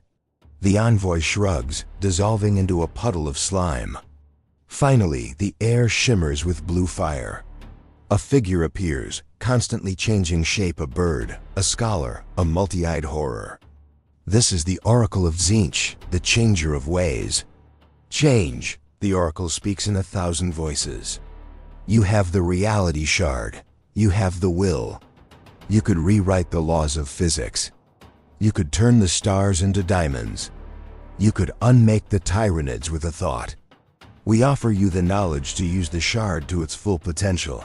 Just let us guide your hand. Thanos pauses. This temptation is the most dangerous. Tzeentch offers the very tool he needs. The knowledge to use the Catachan shard perfectly. Scholarly ambiguity. It is said that every soul has a price. For the Primarch Magnus the Red, it was knowledge. For Horus, it was ambition. For Thanos, the temptation is efficiency. He calculates the variables. With the power of the warp, he could complete his mission in seconds. He could snap his fingers, and the galaxy would be balanced. But he looks at the Oracle's shifting eyes. He sees the lie. You offer change for the sake of chaos, Thanos says, his voice hard as diamond. You do not want a balanced universe. You want a game that never ends. You want the pieces to keep moving forever. My goal is a grateful universe. A finished work. You are incapable of finishing anything. He raises his gauntlet. The Catachan shard flares green, a beacon of material reality in this realm of madness. I reject your disorder. The vision shatters. You are slammed back into the material realm. The smells of Catachan return: the smoke, the rain, the blood. Thanos stumbles, dropping to one knee. The psychic assault has drained him more than the physical battles. He has resisted the combined will of the Chaos Gods, a feat that has broken Primarchs, but he is not given a moment to recover. The sky screams. The Tyranid invasion has begun in earnest. The clouds are blotted out by mycetic spores, biological drop pods the size of houses. They slam into the jungle around the clearing, exploding in showers of mucus and acids. From the craters, they emerge. Not the mindless Orks, nor the disciplined Astartes. These are the Termagants, the Hormagaunts, the warriors. A carpet of chitin and claws, driven by a single, terrifying will. The hive mind, technical detail, a Tyranid. Invasion functions on a level of biological coordination that mimics a computer virus. The smaller organisms act as sensory nodes, relaying combat data to the larger synapse creatures. They adapt instantly. If a lasgun kills a Gaunt, the next generation of Gaunts will be born with thicker carapace. They do not just kill, they devour. Every tree, every animal, every drop of water is biomass to be consumed and repurposed. Thanos stands up. He looks at the approaching tide. He sees the ultimate antithesis of his philosophy. The Tyranids do not balance. They consume until there is nothing left but bare rock. They are the ultimate embodiment of the unchecked growth he despises. This, Thanos growls, his eyes glowing with purple fire, is why I exist. He charges the Catachan shard. He does not use it to flee. He uses it to rewrite the battlefield. He punches the air. A shockwave of reality distortion ripples out. The ground in front of the Tyranid horde turns to liquid magma, creating a mote of fire. The first wave of Gaunts plunges into the lava, screeching as they are incinerated. But the Tyranids do not stop. They bridge the moat with their own bodies, piling up until the charred corpses form a ramp for the warriors behind them. Thanos draws a weapon he has fashioned from the wreckage of the Dreadnought, and the scrap of the Orks accrued. Massive double-bladed glaive. He spins it, the heavy metal humming. He wades into the swarm. This is not a duel. This is industrial pest control. He cleaves through chitin and bone. He smashes warrior organisms aside like dolls. But for every one he kills, 10 more take its place. The hive mind has focused its attention on him. It senses the biomass of the Titan dense, powerful, unique. It wants his genetic code. From the shadow of the trees, a lictor uncloaks. The assassin beast leaps, its mantis claws aiming for Thanos' eyes. Thanos catches it by the throat mid-air. He looks into the alien's soulless, multifaceted eyes. "Hunger," Thanos whispers. "It is all you are." He crushes the lictor's windpipe and throws it into the oncoming horde. But as he fights, he realizes the grim truth of the 41st millennium. Even he, with the strength of a Titan and a shard of a star god, cannot kill them all. There are simply too many. He needs an army. He looks toward the north, toward the retreating Imperial forces. He realizes that to save the garden, he must align with the weeds. He opens a comms channel on the frequency he stole from the raptors. "Commander," Thanos speaks, his voice cutting through the static of the Vox network. "The parasite is here. You cannot defeat it alone. And neither can I." There is a long silence. Then, the voice of Inquisitor Cotes crackles back.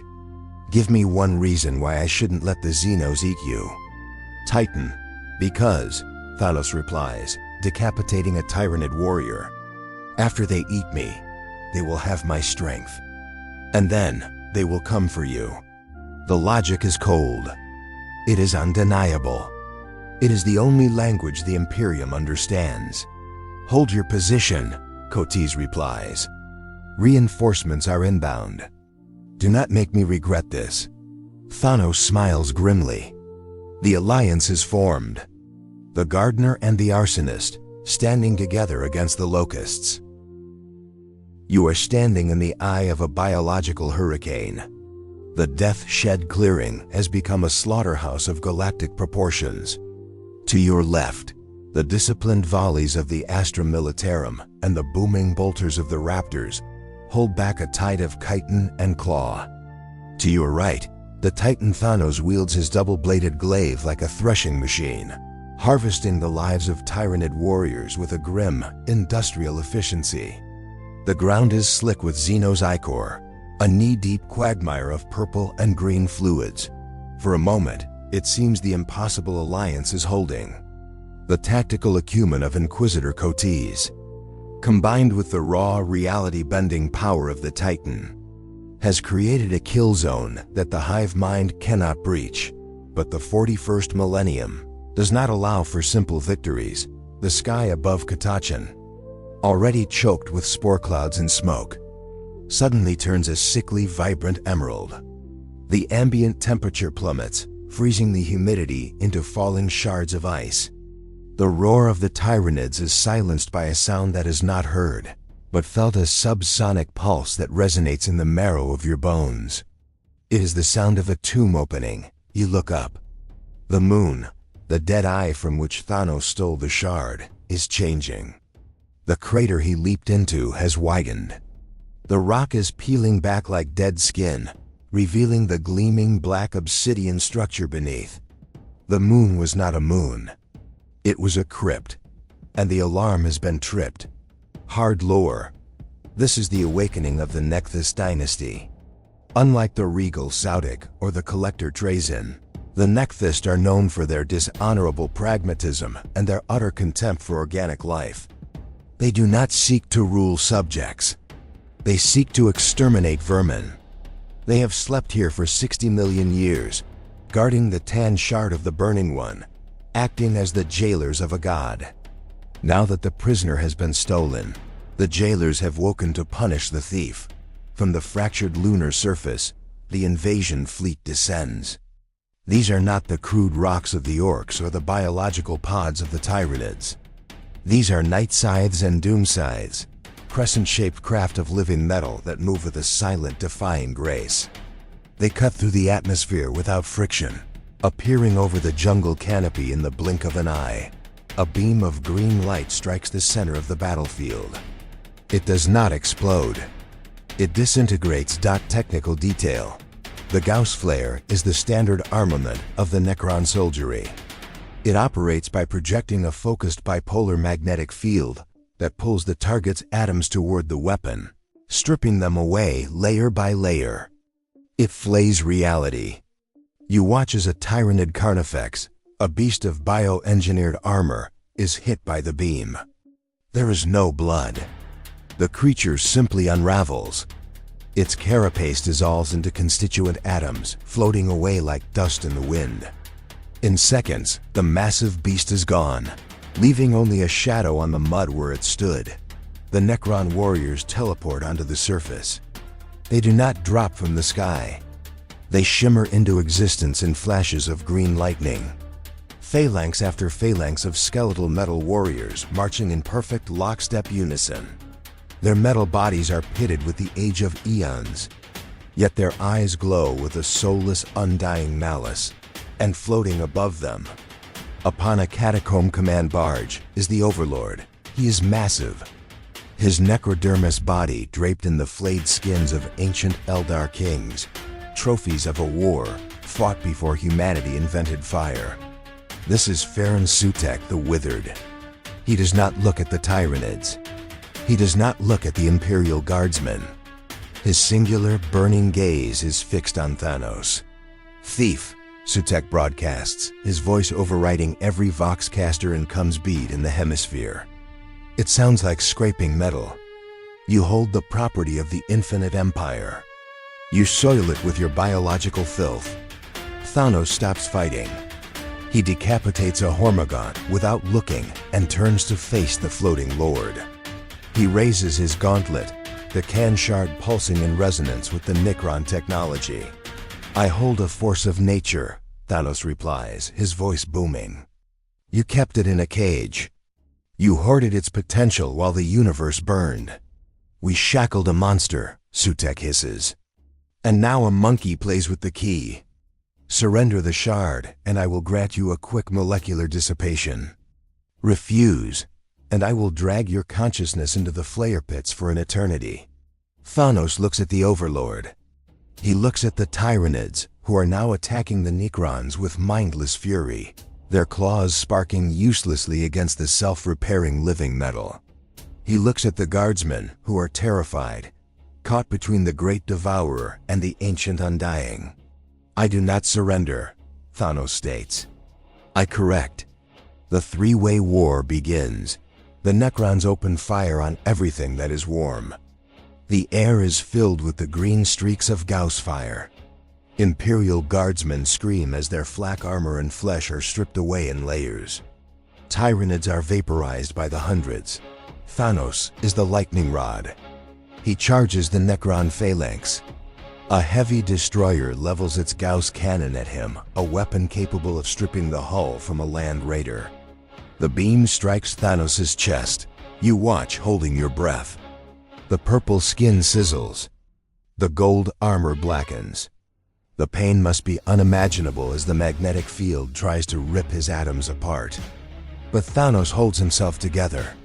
His will acts as a binding agent, a metaphysical glue that refuses to let his physical form dissipate. He reaches the destroyer and crushes its chassis with a single blow of his glaive. The living metal screams as it is rent asunder, but the Necrons have a horror that the Orks lack. They do not stay dead. Scholarly ambiguity, the reanimation protocols of the Necrons are a mystery that plagues the Adeptus Mechanicus. It is not merely repair. It is a time reversal of the object's state. You watch as the crushed destroyer begins to flow. The scattered metal pulls itself back together like liquid mercury. Limbs reattach. The lights in the eyes flicker back on. To fight them is to fight entropy itself. They are the inevitable end of all things. Thanos realizes that brute force is inefficient against an enemy that rewinds its own death. He needs to sever the command structure. He needs to reach Sutekh. He leaps, propelling himself off the back of a dying carnifex. Aiming for the command barge, Sutek sneers. He swings his war scythe.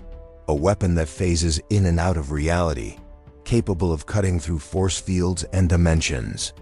The blade passes through Thanos' glaive as if it weren't there, slicing a deep gash across the Titan's chest. Purple blood, thick and dark, sprays onto the metal barge. Flesh is weak, Sutek mocks. Metal is eternal. Thanos grimaces, ignoring the wound. He grabs the haft of the war scythe, stopping the second swing. He pulls the Overlord close, face to metal face. Metal rusts, Thanos growls. Flesh evolves. He activates the Catachan shard. He does not use it to blast the Necron. He uses it to command him. The shard is a fragment of the Burning One, the god who gave the Necrons their technology. It has administrative privileges. Thanos forces a pulse of command code into the Overlord's systems. It is crude, brute force hacking using the authority of a star god. Sutek freezes. His logic gates lock up as conflicting commands flood his cortex. Sleep, Thanos commands, channeling the shard's energy. The command barge loses power. It crashes into the jungle below, burying the Overlord in the mud.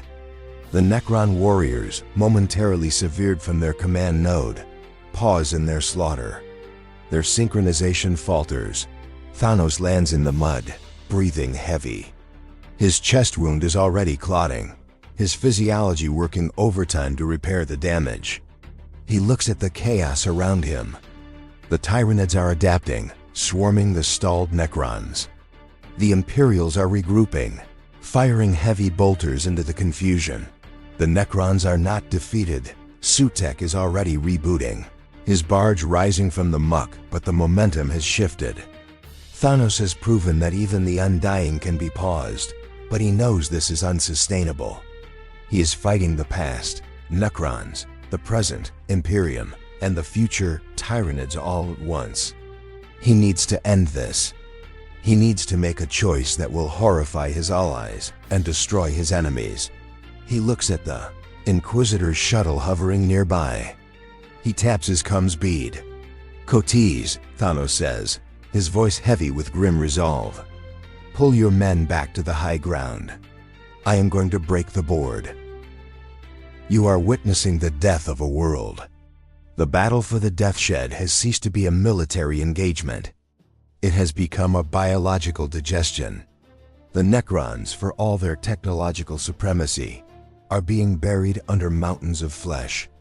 The Imperial Guard, for all their grit, are drowning in a sea of claws. The Tyranid Splinter Fleet, a tendril of the Great Devourer known as Hive Fleet Leviathan, has moved from the invasion phase to the consumption phase. The sky is gone. It has been replaced by a pulsing, bruised ceiling of capillary towers. These organic spires shoot up from the jungle floor like cancerous tumors, piercing the atmosphere to pump the planet's biomass, its water, its air, its soil up to the hive ships waiting in orbit. The air is no longer breathable. It is a soup of alien spores that clog the filters of tanks and rot the lungs of men. Hard lore. Leviathan is the largest and most terrifying of the hive fleets, attacking the galaxy from below the galactic plane. Its strategy is overwhelming force. It does not employ the subtle infiltration of genestealer cults as often as others. It simply drowns the target in bodies. Imperial records indicate that a planet in this stage of consumption has less than 48 standard hours before it is reduced to a barren rock. Stripped of all organic matter down to the bedrock, Thanos stands amidst the ruin of his garden. His neatly stacked walls of orc scrap are overrun. His irrigation trenches are filled with digestive acid. He watches as a Pyros cactus, a plant he had carefully pruned, is dissolved by a swarm of Ripper's ankle-high maggots that eat with a frenzied, mindless hunger. This is the nightmare scenario he has spent his existence fighting against. This is unchecked expansion. This is life without limits, consuming until it starves itself. Abomination, Thanos whispers. The word carries the weight of a judicial sentence. The ground quakes. It is a rhythmic tremor that knocks guardsmen off their feet and causes the Necron, monoliths to wobble on their gravflux engines. From the spore mist, a god monster emerges. It is a Hierophant bio-Titan. Technical detail. The Hierophant is the apex of the Tyranid ground forces. Standing nearly 50 feet tall, it walks on 4 spindly, chitinous legs that stab into the earth like spears. Its body is a fortress of ribbed armor plates, oozing toxic spores. Its primary weapons are 2 massive biocannons, symbiotic organisms fused to its limbs that fire acidic shells, capable of melting a Baneblade tank in seconds. Its belly is a writhing nest of tentacles and spore vents. It is not just a beast. It is a walking ecosystem of death. The Hierophant shrieks, a sound that shatters the glass of the few remaining vehicle viewports. It steps directly onto a squad of Necron immortals, crushing their living metal bodies into paste. It turns its eyeless, sensory cluster head toward the strongest power signature on the battlefield, the Titan. Thanos looks up at the beast. He is an ant beneath its shadow, but he is an ant who holds the power of a star god. "You take too much," Thanos yells at the monster, his voice amplified by his armor's systems. "You leave nothing for the future." The Hierophant answers with a volley from its biocannons. The acid shells strike the ground around Thanos. The splash damage is horrific. The mud turns to steam. The rock melts. Thanos raises his gauntlet, projecting a shield of emerald energy from the Tan Shard. The acid splashes against the barrier, hissing and boiling, eating away at the energy field. Thanos drops the shield and charges. He does not run away from the Titan. He runs toward it. He leaps, his golden boots cracking the earth, propelling him upward. He lands on the Hierophant's front leg, his fingers digging into the chitinous armor. The beast thrashes, trying to shake the parasite loose. But Thanos climbs. He scales the living mountain, hand over hand, ignoring the toxic spores venting from the creature's carapace. He reaches the underbelly, the soft spot where the ribcage meets the abdomen. He draws his double-bladed glaive. With a roar of exertion, he drives the weapon deep into the flesh. Technical detail. The blood of a Hierophant is highly pressurized and extremely acidic. When the glaive punctures the skin, a geyser of ichor erupts. It hits Thanos' armor, dissolving the gold plating, pitting the metal. It burns his skin, turning the purple flesh raw. But Thanos does not let go. He twists the blade, severing the massive artery that feeds the biocannons. The Bio-Titan screams, a sound of wet, gurgling agony. It staggers, its legs buckling. It crashes sideways into the jungle, crushing the swaths of trees and Tyranid gaunts alike. Thanos rides the beast down. He stands on its heaving chest as it dies. He looks out over the battlefield. He has killed the big one. But for every Hierophant he kills, there are 1,000,000 gaunts. For every drop of blood he spills, the Tyranids drink a gallon. He sees the Necrons phasing out. Farron Sutek, having rebooted his logic systems, has calculated that the battle is inefficient. The Necrons are retreating to their Tesseract tombs deep underground to wait out the swarm. They will sleep for another 1,000 years, letting the Tyranids eat the biologicals, and then emerge when the planet is clean. He sees the Imperial Guard breaking. The line has collapsed. Commissars are shooting their own men to prevent retreat, but fear is stronger than discipline. Thanos realizes he is losing. Not the fight, but the planet. The resources he sought to balance are being eaten.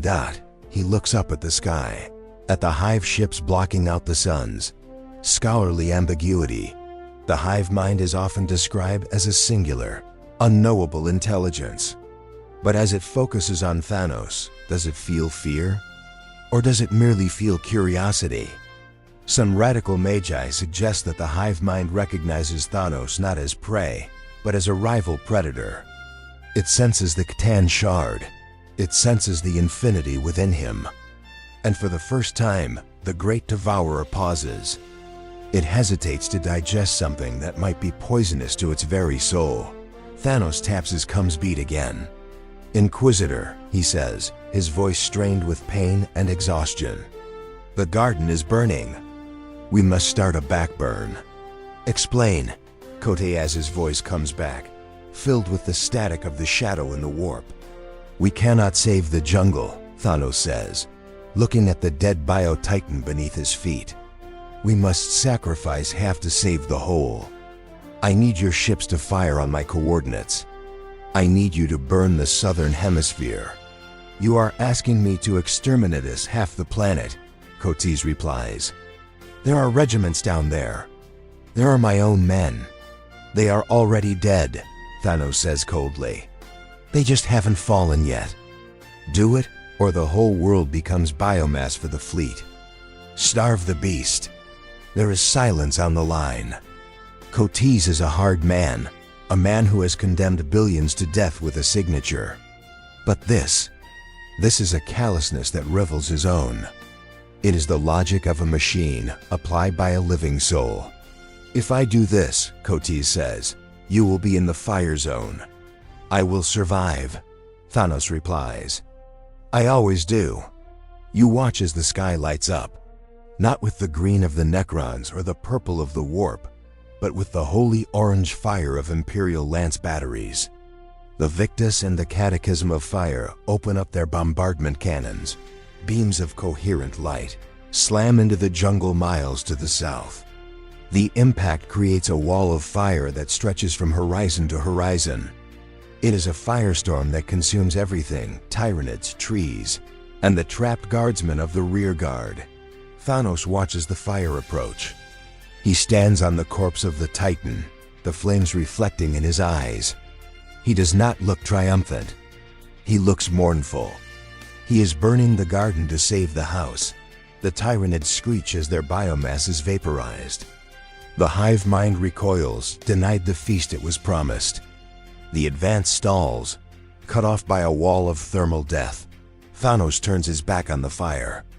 He has bought them time. Now he must forge the peace that follows the slaughter. You stand on the battlements of Firebase Purgatory, a hastily erected fortification of rockcrete and plasteel, situated on the only high ground remaining in the southern hemisphere. The air is no longer hot. It is scorching.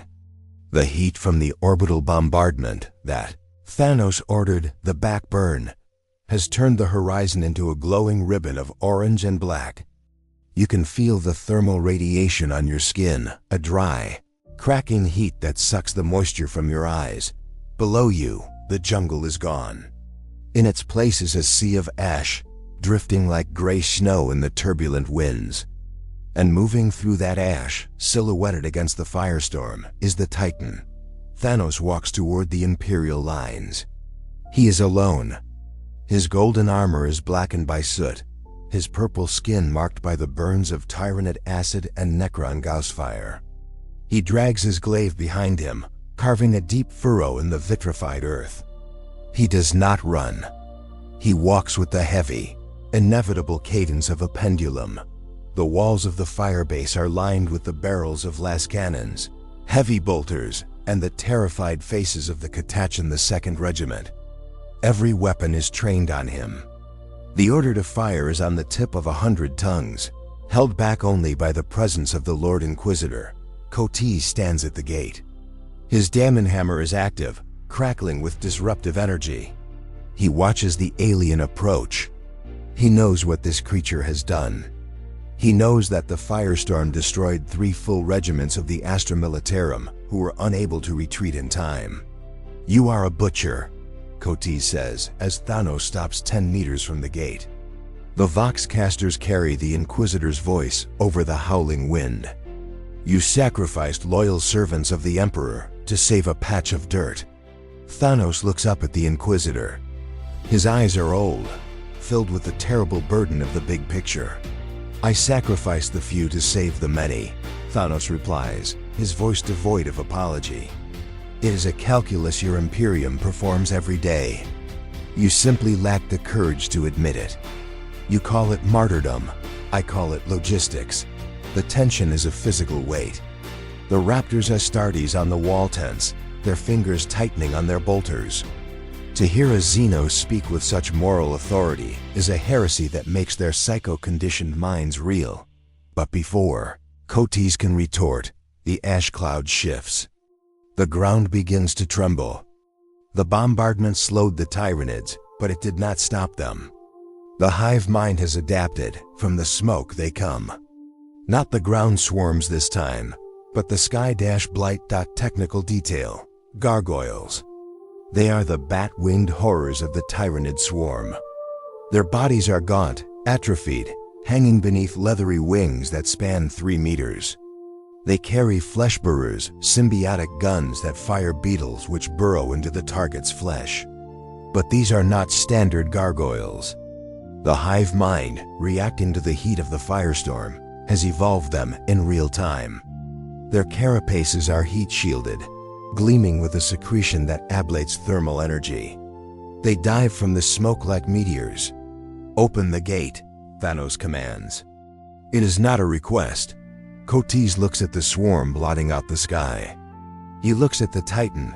He realizes that if he leaves Thanos outside, the Titan might die, but the Tyranids will overrun the gate. If he lets him in, he invites a monster into the house to kill the rats. "Open it," Cotes orders. The heavy adamantium doors grind open. Thanos steps inside the Imperial perimeter. The moment he crosses the threshold, the dynamic of the war changes. He does not seek shelter. He climbs the ramparts. He stands shoulder to shoulder with the Space Marines of the Raptors chapter. He towers over them, a giant among giants. "Focus your fire on the Synapse leaders," Thanos instructs, pointing to the winged Tyranid warriors leading the flock. "Disrupt their command network. Do not waste ammunition on the drones." The Raptors hesitate. They look to their sergeant. The sergeant looks to Cotes. Cotes nods grimly. For the first time in the history of the Formosa sector, Astartes and Xenos open fire in coordinated volleys. The battle for Firebase Purgatory is a descent into madness. The sky rains biological death. Gargoyles crash into the ramparts, tearing at guardsmen with claws and teeth. The Raptors fight with combat knives and bolters, a blur of transhuman efficiency. But Thanos is the anchor. He stands at the most vulnerable point of the wall, where the rockcrete has crumbled. He does not use a gun. He uses the reality stone, the tan shard. He raises his gauntlet. Hard. Lore. The usage of Xenos weaponry by Imperial forces is strictly forbidden by the Lex Imperialis. To even witness such an act is grounds for immediate sterilization or execution. Yet here, entire companies of guardsmen watch as the Titan bends reality. He turns the air in front of the wall into a solid barrier of gravitational force. The gargoyles slam into it, crushing themselves against nothingness. He transmutes the chitin of a diving harpy into glass, shattering it with a backhand blow. He fights not with rage, but with a conductor's grace. He sees a heavy bolter team about to be overrun. He does not yell. He simply reaches out with his mind, telekinetically lifting a slab of debris to shield them. He sees a breach in the void shields. He steps into the gap, taking the acid fire on his own armor. "You fight well," Thanos says to a Catachan heavy gunner who is screaming defiance while firing a heavy flamer. "But you fight angry." Anger clouds judgment. The gunner stares at the purple giant, his mouth agape even as he reloads. "Just kill them." "I am," Thanos says. He slams his glaive into the rampart. He channels the power of the shard into the earth. Scholarly ambiguity. What happens next is recorded in the Apocrypha of St. Osius, though the text is sealed under the magenta level clearance. It describes the miracle of the wall. The rockcrete of the fortress, damaged and failing, begins to repair itself. The iron rebar knits back together. The stone grows. Thanos is not just destroying the enemy. He is maintaining the fortification. Is this the power of the Catachan, or has he somehow communed with the machine spirit of the fortress itself? The tech priests present were reportedly found weeping oil, Their logic centers unable to categorize the benevolent repair of the alien. The alliance is unholy. It is pragmatic. It is terrifying. You watch as Inquisitor Cotes fights back-to-back with the Titan. The Inquisitor swings his daemon hammer, smashing the skull of a Tyranid warrior. Thanos spins his glaive, bisecting 3 gaunts in a single stroke. They move in a synchronized rhythm. The Inquisitor brings the Emperor's judgment. The Titan brings the universe's balance. They are regrouping, Cotes shouts, wiping ichor from his visor. The Hive Tyrant. It's coming. Thanos looks out over the battlefield. The ash is swirling. A massive shape is moving through the haze, larger than a dreadnought, radiating a psychic shadow that makes your nose bleed. It realizes that attrition will not work, Thanos says calmly. It seeks a duel of champions. It wants to sever the head. He looks at Cotes. It wants you, Thanos observes. You are the psychic beacon here. I am. An anomaly it cannot digest. Then I will face it, Cotes snarls, hefting his hammer. No, Thanos says. He places a hand on the Inquisitor's chest, holding him back.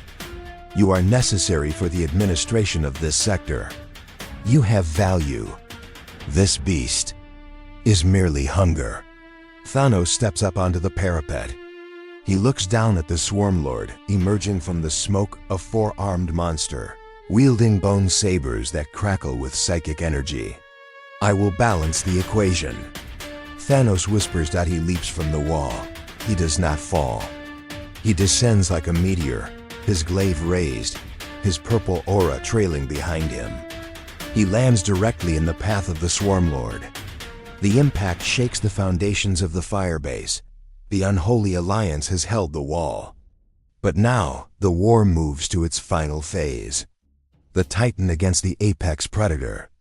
And in the shadows, the eyes of the Imperium are watching, wondering if they should pray for the alien's victory or his death. You are standing on the ramparts of Firebase Purgatory, gripping the cold plasteel of the railing as the duel below shakes the foundations of the world. The clash between Thanos and the Swarmlord is not merely a physical confrontation. It is a collision of philosophies. One seeks to preserve life by pruning it.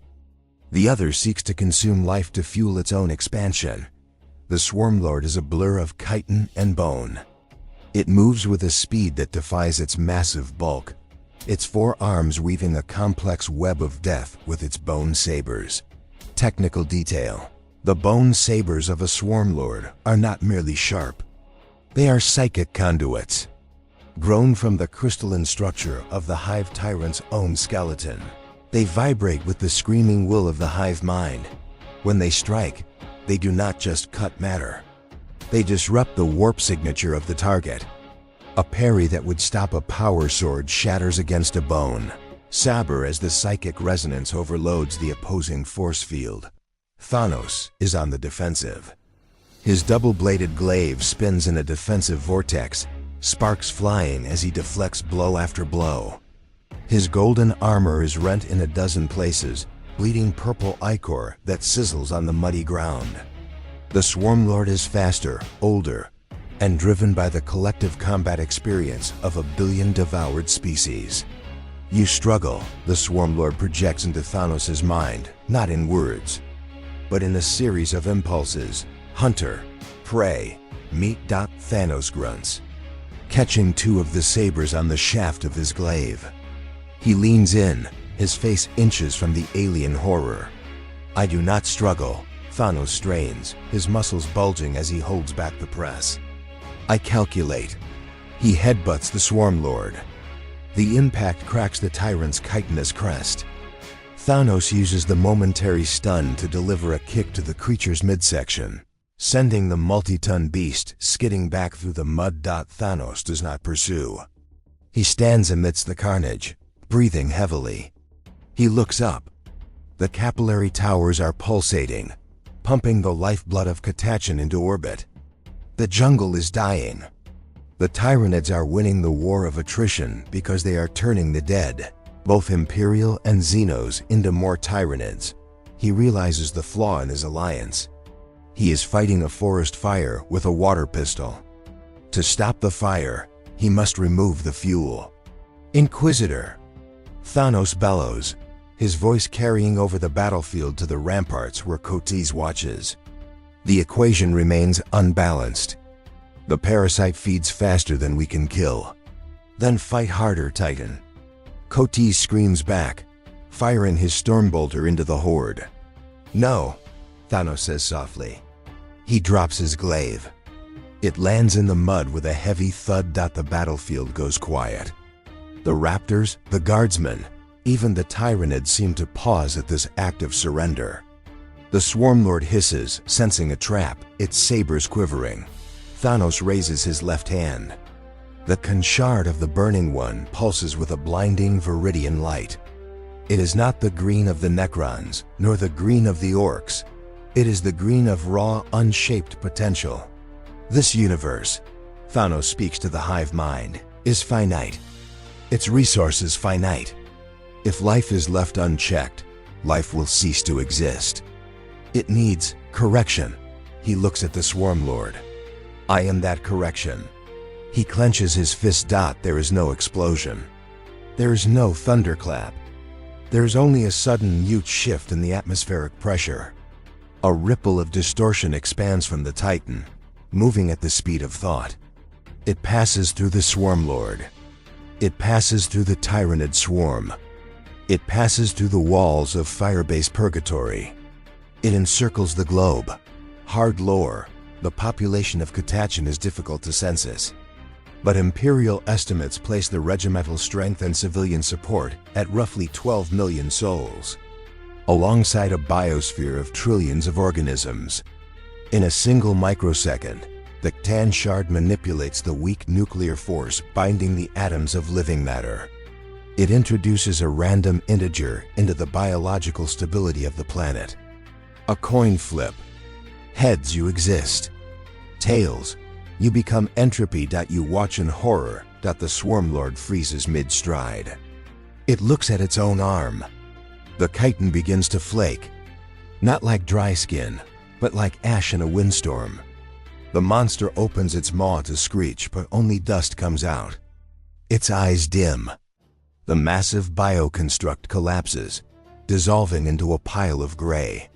Inert powder before it even hits the ground. But it is not just the enemy. On the ramparts next to you, a raptor Astartes' brother Sergeant Karas, who had fought beside Thanos with honor, stumbles. He looks at his hands. The ceramite gauntlets remain, but the hands inside them turn to dust. His armor loses its cohesion, the man inside vanishing. The empty suit of power armor clatters to the deck, a hollow shell. Thrown. A guardsman whispers. Then, he too drifts away on the wind. It is indiscriminate. It is dispassionate. It is random. Half of the Tyranid swarm simply ceases to be. The biomass they represented, the fuel for the fleet, is deleted from the equation. It is not dead matter that can be re-eaten. It is atomic ash, devoid of nutritional value. Half of the Imperial defenders vanish. Friends, fathers, heroes. Gone in the blink of an eye. Half of the jungle, the lethal trees and vines, withers and blows away. The silence that follows is the silence of a graveyard. The wind howls through the empty helmets and the hollow carapaces. Cotis stands alone at the gate. His retinue is gone. He looks at his hands, checking to see if he is still real. He looks down at the mud where the Titan stands. Thanos lowers his hand. The Catachan shard is dim, its energy spent for the moment.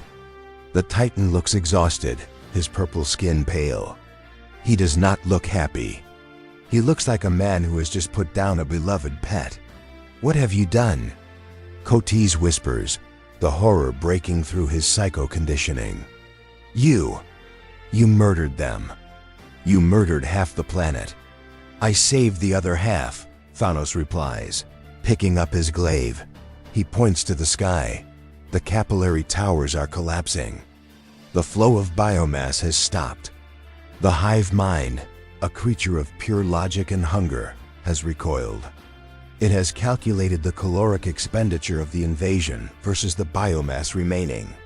With half the food gone and the Swarmlord dead, the planet is no longer a viable meal. It is a net loss. Scholarly ambiguity. Xenobiologists debate the nature of the hive mind's retreat. Did it leave because of the math? Or did it leave because it felt the touch of the katana power that is anathema to biological life? Some suggest the hive mind felt a sensation it had never experienced before: irrelevance. It was not defeated in combat. It was dismissed. It was treated as a variable in a math problem and subtracted. The Tyranid ships in orbit begin to detach their feeding tubes. They turn their prows toward the deep void. They are leaving. Thanos walks back toward the gate. He walks past the piles of ash that used to be living beings. He stops in front of Cotis. The predator leaves when the prey is scarce, Thanos says. You have your world back, Inquisitor. It is empty. It is mourning. But it is alive. Cotis raises his daemon hammer. His hand is shaking. He wants to strike the Titan down. He wants to execute him for the greatest act of mass murder in the sector's history. But he looks at the retreating fleet. He looks at the survivors, the 50% who were spared, weeping over the empty uniforms of their comrades. He realizes the Titan is right. The Tyranids would have taken 100%. Thanos took 50%. It is a mercy. A cold, hideous mathematical mercy. You are a monster, Cotis says, lowering the hammer. I am the only one who knows that, Thanos replies. That is why I am the only one who can do it.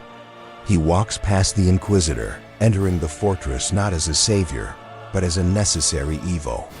He finds a quiet corner of the battlements, sits down, and watches the sun rise over a world that is quieter, emptier, and safe.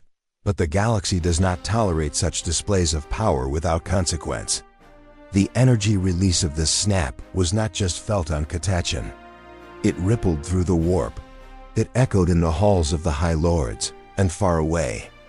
On a crusade fleet cutting through the darkness, a being of blue and gold felt the disturbance in the fabric of the Imperium. The avenging sun has turned his gaze toward Catachan. And unlike the Inquisitor, a Primarch does not bargain with monsters. You stand amidst the silent ash of the southern hemisphere. The wind, which had howled with the screams of the dying only an hour ago, has settled into a mournful whisper. The surviving guardsmen of the Catachan, too, do not celebrate. They wander through the gray dunes of what used to be their comrades. Their faces mask-like, their minds broken by the sheer sudden randomness of the Titan's mercy.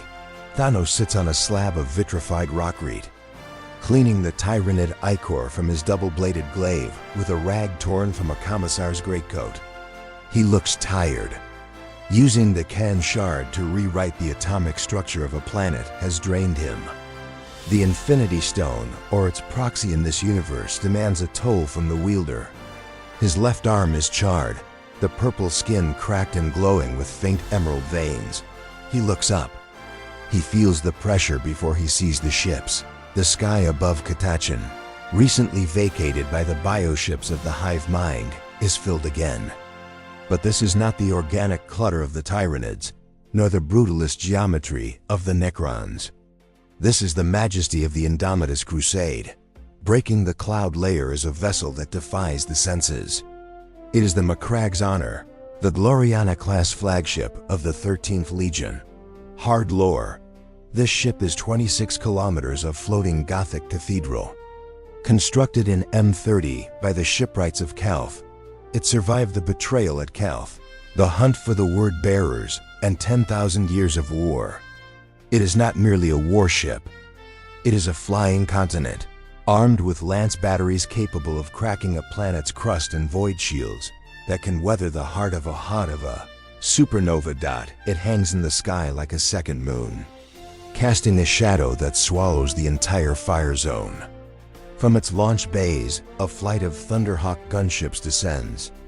They are painted in the cobalt blue of Ultramar, their engines roaring with the authority of the Imperial Regent. Thanos does not rise. He watches them come. He knows who this is. He has studied the minds of the mortals he spared. He knows the legends. The gunships land in a perfect defensive cordon around the Titan. Ramps drop with the hiss of hydraulics. Out march the Victrix Guard veterans of the Ultramarines carrying storm shields and power swords, their movements synchronized and fluid. They do not attack. They form a phalanx, creating a ceremonial aisle. Then, the Lord Commander descends. Robot Guilliman steps onto the ash of Catachan. He is a giant, standing even taller than the Titan. He wears the armor of fate, a masterpiece of artificer engineering that hums with life support systems, keeping his throat slit millennia ago by the demon Primarch Fulgrim from failing. On his back is the Hand of Dominion, a power fist of crushing weight. At his hip hangs the Emperor's sword. Technical detail: the armor of fate is a marvel of Belisarius Call's genius. It incorporates self-repairing ceramite scales and a micro-reactor that generates a localized displacement field. But its primary function is medical.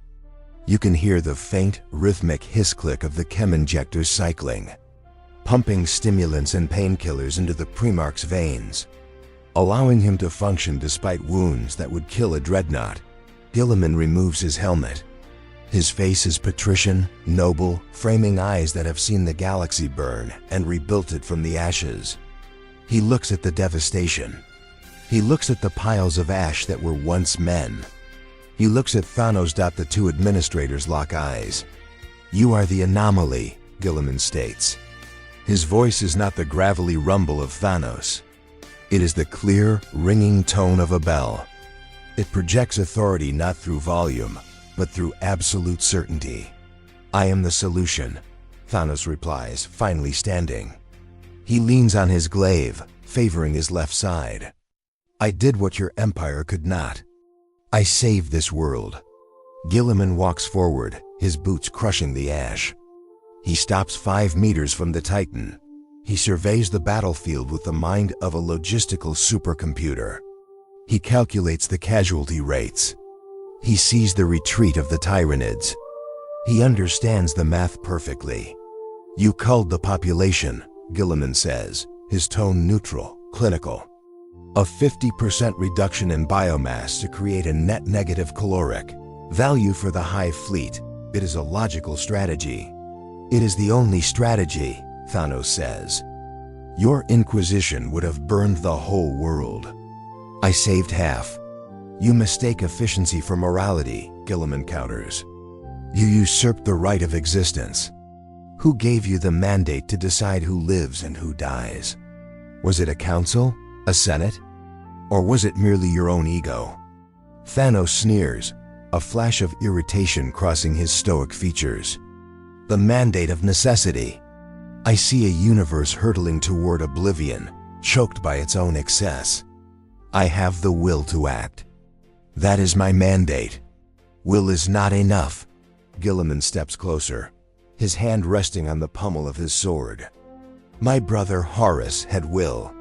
He sought to save humanity from the Emperor's perceived tyranny. He drowned the galaxy in blood to do it. You are no different. You are a tyrant wrapped in the cloak of a savior." Scholarly ambiguity. Imperial historians often debate Guilliman's internal thoughts during these moments. Does he see a reflection of himself in Thanos?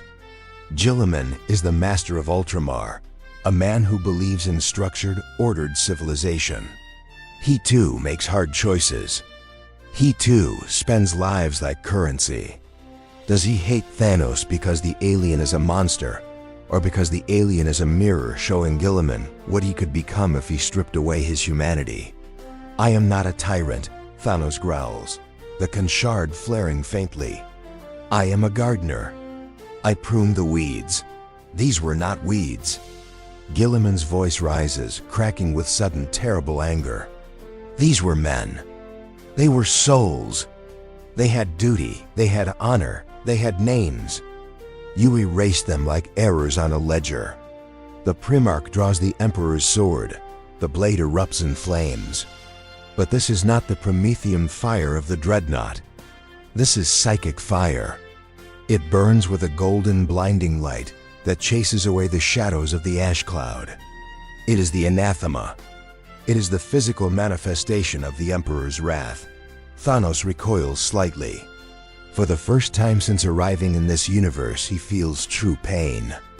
The light of the sword burns his eyes. It resonates with a frequency that hurts his very soul. He realizes that this is not a weapon of matter. It is a weapon of spirit. You wield a weapon you do not understand, Thanos warns, readying his glaive. You cling to the relic of a dead god. He is not dead, Guilliman says, leveling the sword at the Titan's throat. And neither is his justice. You have committed genocide on an Imperial world. You have stolen a Xenos artifact of Forbidden's power. You have declared yourself above the Lex Imperialis. The Victrix Guard tighten their circle, their storm shields locking together to form a wall of energy. They know what is coming. A duel between demigods. Thanos looks at the sword, then at the Primarch. He calculates the odds. He is tired. The snap weakened him.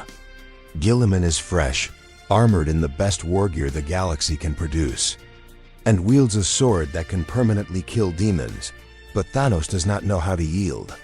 I offer you a choice. Son of the Emperor, Thanos says, his voice dropping to a dangerous whisper. Walk away. Accept the gift I have given you. A saved world. A balanced system. Or try to stop me, and learn that even a god can bleed. Guilliman's expression hardens into granite. He has fought his demon brothers. He has fought the nightmares of the warp. He does not fear a purple alien with a messiah complex. I have bled before, Guilliman says, and I have risen. But you are finite. The Primarch lunges. The speed is impossible. A being of that size, in that much armor, should not move like lightning. But Guilliman is a Primarch. He closes the distance in a heartbeat. The Emperor's sword swings in a decapitating arc, leaving a trail of golden fire in the air. Thanos raises his glaive to block. The impact is not a clang of metal. It is a thunderclap of pressure. The ground beneath them explodes, creating a crater 20 meters wide. The ash is blown away, revealing the vitrified rock beneath. The duel has begun. It is not a brawl. It is a clash of administrators, of logistics, of supreme wills. The avenging sun against the mad titan. And only one philosophy will leave the death world alive. You are standing in the eye of a hurricane of violence. The ash-covered ground of Catachan has been reduced to a glass crater, the epicenter of a duel that shakes the tectonic plates of the planet. On one side is the avenging sun, Robut Guilliman, a demigod forged by the master of mankind to lead the legions of humanity. On the other is the mad titan, Thanos, a warlord who has crossed universes to impose his will upon existence. It is a battle of impossible symmetry. Both are giants. Both are geniuses. Both believe, with absolute, unshakable conviction, that they are the only thing standing between the universe and oblivion. Guilliman moves with a fluid grace that belies his bulk. He is a blur of cobalt and gold. He does not fight like a berserker. He fights like a machine. Every strike is calculated. Every parry is part of a sequence derived from 10,000 years of tactical data. Hard. Lore. During the plague wars of M42, Guilliman faced his demon brother Mortarion. He fought a being of rot and magic and survived. He has faced the Phoenix Lord of the Eldar and the champions of Khorne.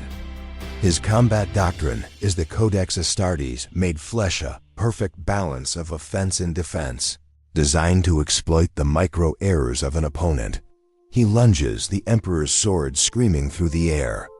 Thanos parries with his glaive, the unknown alloy of the weapon sparking against the psychic field of the sword. Thanos is slower, but he is stronger. When their weapons lock, you see the ground crack beneath Guilliman's boots. The Titan pushes, his muscles bunching like steel cables. He is forcing the Primarch back, inch by grinding inch. "You have technique," Thanos grunts. His face inches from the burning blade. "But you lack vision. You fight to maintain a rotting structure. I fight to build a new one. I fight for the people who live in that structure." Guilliman roars. He disengages, spinning inside Thanos' guard. He strikes with the Hand of Dominion. Technical detail. The Hand of Dominion is an oversized power, fist incorporating a heavy bolter. But in melee, its primary function is kinetic amplification. The servo muscles in the gauntlet cycle at 3,000 revolutions per minute, generating enough torque to punch through the hull of a land raider. When it strikes Thanos' chest, it delivers the force of a drop pod impact. The blow connects. The sound is like a bell tolling the end of the world. Thanos is lifted off his feet. He flies backward, crashing through a ruined bunker wall, burying himself in a pile of rubble. Guilliman does not gloat. He does not pause. He advances, the Emperor's sword held high. "It is over," the Primarch states. "Surrender, and I will grant you a quick death. Your logic is flawed. Your strength is finite."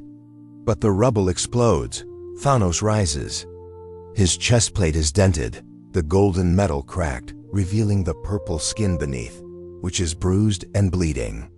But he is smiling. It is a cold, terrifying smile. "You rely on physics," Thanos says, wiping blood from his lip. "I have moved beyond physics." He raises his left hand. The Catachan shard of the Burning One pulses. Suddenly, the gravity around Guilliman increases hundredfold. The Primarch staggers, his knees buckling. The armor of fate screams as its servos are pushed to the breaking point. The ground beneath him collapses, pinning him in a pit of his own weight. Thanos walks forward, his glaive spinning. "You are a slave to gravity," Thanos lectures, standing over the struggling demigod. "A slave to time. A slave to your father's corpse. I am free." He brings the glaive down, aiming to sever the Primarch's head. But Guilliman is not just a warrior. He's a beacon of the warp. The Emperor's sword flares. The psychic fire leaps from the blade, acting as a shield. It burns the gravitational field, shattering the can's hold on reality. Guilliman surges upward, powered by a scream of pure defiance. He deflects the glaive and slashes across Thanos' arm. The Emperor's sword cuts deep. It does not just sever flesh. It severs the soul's connection to the body. Thanos howls. It is a sound of shock. He looks at his arm. The wound is not healing. The Catachan shard is flickering, its green light dimming as it cowers before the anathema energy of the sword. Scholarly ambiguity. The interaction between Can, pure material reality, and the Emperor's sword, pure psychic anathema, is a subject of terror for the Necrons. The shard recognizes the energy of the old enemy, the psychic power of the warp that defeated the star, gods 60 million years ago. Does the sword remind the shard of its ancient fear? Or does the Emperor's presence within the blade actively suppress the Xenos god? Thanos finds his greatest weapon suddenly unreliable. "You hurt me," Thanos whispers, staring at the burning wound. "I will unmake you," Guilliman promises. The duel resumes, but the dynamic has shifted. Thanos is wary. He realizes that the sword can kill him permanently. He abandons his restraint. He uses the shard not to control, but to destroy. He turns the air into glass shards and flings them at the Primarch. Guilliman smashes them with his fist. Thanos transmutes the ground into magma. Guilliman engages his jump pack, hovering above the lava, raining bolter fire down on the Titan. It is a stalemate of gods. The Titan cannot crush the Primarch's spirit. The Primarch cannot overcome the Titan's durability. They fight until the ash is soaked in purple and red blood. They fight until their armor is shredded, their weapons chipped. Finally, they crash together one last time. Guilliman catches the glaive with his hand of dominion, locking the weapon in place. Thanos grabs Guilliman's sword arm, holding the burning blade inches from his face. They are locked in a grapple of exhaustion. "Look around you," Thanos gasps, nodding to the empty battlefield. The fighting has stopped. The Tyranids are gone. The world is quiet. "I brought peace. You brought silence." Guilliman spits, headbutting the Titan. "Peace requires life. You created a graveyard and called it a garden. And what is your Imperium?" Thanos counters, not yielding an inch. "A graveyard of dreams? A machine that feeds on human souls to keep a lighthouse lit? You sacrifice 1,000 psychers a day to your father. I sacrificed half a planet once to save it forever. We are the same. I am just efficient." Guilliman freezes. The words hit him harder than any blow. The logic is twisted, but the parallel is undeniable. The Imperium is a meat grinder. Is he, the Lord Commander, just a slower, less efficient Thanos? For a microsecond, the Primarch hesitates. That is all Thanos needs. He releases the glaive. He drives his free fist, the one with the shard, into Guilliman's stomach. The Catachan energy flares. He does not try to kill the Primarch. He tries to remove him. He warps space, attempting to teleport Guilliman into the heart of the nearest star. The armor of fate's displacement field screams, fighting the teleportation. Reality fractures.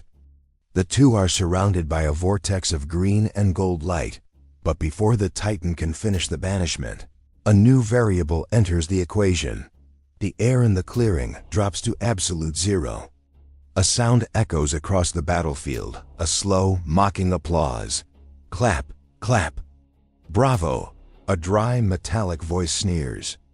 A performance for the ages. The avenging sun versus the mad Titan. The drama. The pathos. The sheer kinetic waste. The vortex destabilizes. Thanos and Guilliman are thrown apart, landing heavily in the ash. They look up. Standing on a ridge overlooking the crater is Overlord Trazyn, the Infinite. But he is not alone. He is flanked by a phalanx of Light Guard, and behind him floats a Tesseract vault, a massive, floating prison of necrodermis. Trazyn leans on a new staff, his optical sensors gleaming with acquisitive glee. "I have watched enough," Trazyn announces. "I have calculated the narrative arc.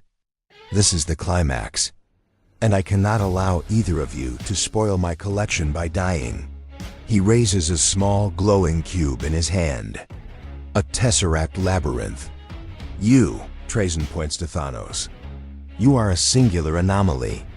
A being who wields a Catachan shard without being consumed. You belong in the gallery, right next to the Krork and the Enslaver. And you," Trazyn points to Guilliman, "I already have one of your brothers. He gets lonely. You would make a fine matching set." Thanos struggles to rise. His arm is useless, his energy spent. Guilliman tries to stand, but his armor is locked down. The system's rebooting from the gravitational trauma. They are two exhausted gods, caught by the universe's most patient trap. "I do not belong." "In a cage," Thanos growls, reaching for his glaive. "Everyone belongs in a cage," Trazyn corrects him cheerfully. "It keeps them safe. It keeps them pristine. It keeps them from ruining the timeline." The Tesseract activates. A beam of dimensional energy lashes out, encompassing the Titan. Thanos roars, channeling the last of the Kinshard's power to resist. He fights the pull of the pocket dimension. He digs his heels into the reality of Catachan. "I am inevitable," Thanos screams, his body turning into a blur of purple light. "You," Trazyn says, pressing the activation rune, "are history." The light flashes. The wind howls into the vacuum where the Titan stood. And then, silence. Thanos is gone. Gillinan stares at the empty space. He looks up at the Necron Overlord. Trazyn bows theatrically to the Primarch. "Do not worry, Lord Commander," Trazyn says, his voice fading as he begins to teleport away. "I have no room for a Primarch today. My display case for the 13th Legion is currently full until we meet again." The Necron vanishes. Gillinan is left alone in the crater. The war is over. The Titan is gone. The Tyranids are gone. He looks at the Emperor's sword, still burning in his hand. He looks at the ash of the dead. He has won. But as he stands there, listening to the silence of the saved world, he wonders if Thanos was right that the garden is quiet. But it is the quiet of the grave. You stand now in a place where time does not exist. The humidity of Catachan, the smell of Promethium, and the roar of the Astartes are gone. They have been replaced by a silence so profound it presses against your eardrums like the pressure of the deep ocean. The air is sterile, chilled to a fraction of a degree above absolute zero, and smells faintly of ozone and tomb dust. You are walking through the prismatic galleries of Solemnace. This is the domain of Trazyn the Infinite. It is a Dyson sphere, a megastructure built around a dying star, hollowed out and filled with the history of the galaxy. You walk past alcoves that stretch for miles. You see a regiment of Vostroyan firstborn frozen mid-charge. You see an Eldar Farseer screaming a warning that will never be heard. You see a Tyranid hive tyrant paused in the act of decapitating a sister of battle. They are perfect. They are unchanging. They are dead, yet dreaming. You stop before the newest addition to the anomalies of M41 Wing. It is a tesseract labyrinth, expanded and projected into a hard-like display case. Inside, suspended in a field of chronostasis, is the Titan. Thanos is frozen in his final moment of defiance. His face is twisted in a snarl of exertion, his purple skin bruised and bleeding, his golden armor shattered. His hand is outstretched, reaching for a glaive that isn't there. The capshard on his gauntlet is frozen mid-pulse, a jagged flash of emerald light caught in amber. Trazyn stands next to you, admiring his handiwork. He adjusts a small plaque at the base of the display with a metallic finger. "Beautiful, is he not?" The Overlord muses, his voice echoing in the empty hall. "The composition is exquisite. The tragic desperation. The misguided nobility. I have labeled him the Gardener of Catachan. Hard lore. The technology used here is a stasis crypt. Unlike Imperial stasis fields which merely pause time, Necron technology separates the subject from the causal flow of the universe. To the observer, Thanos is a statue. To Thanos, if his consciousness remains awake, a cruelty Trazyn often inflicts, he is trapped in a single microsecond of failure, replaying it for eternity. He is screaming a silent scream that will last until the stars burn out. Trazyn leans closer to the glass. He sought to bring order to the galaxy. The Necron chuckles dryly. He wanted to freeze resources to halt consumption, to create a perfect balanced stasis. And now he has his wish. He is perfectly balanced. He will never consume another calorie.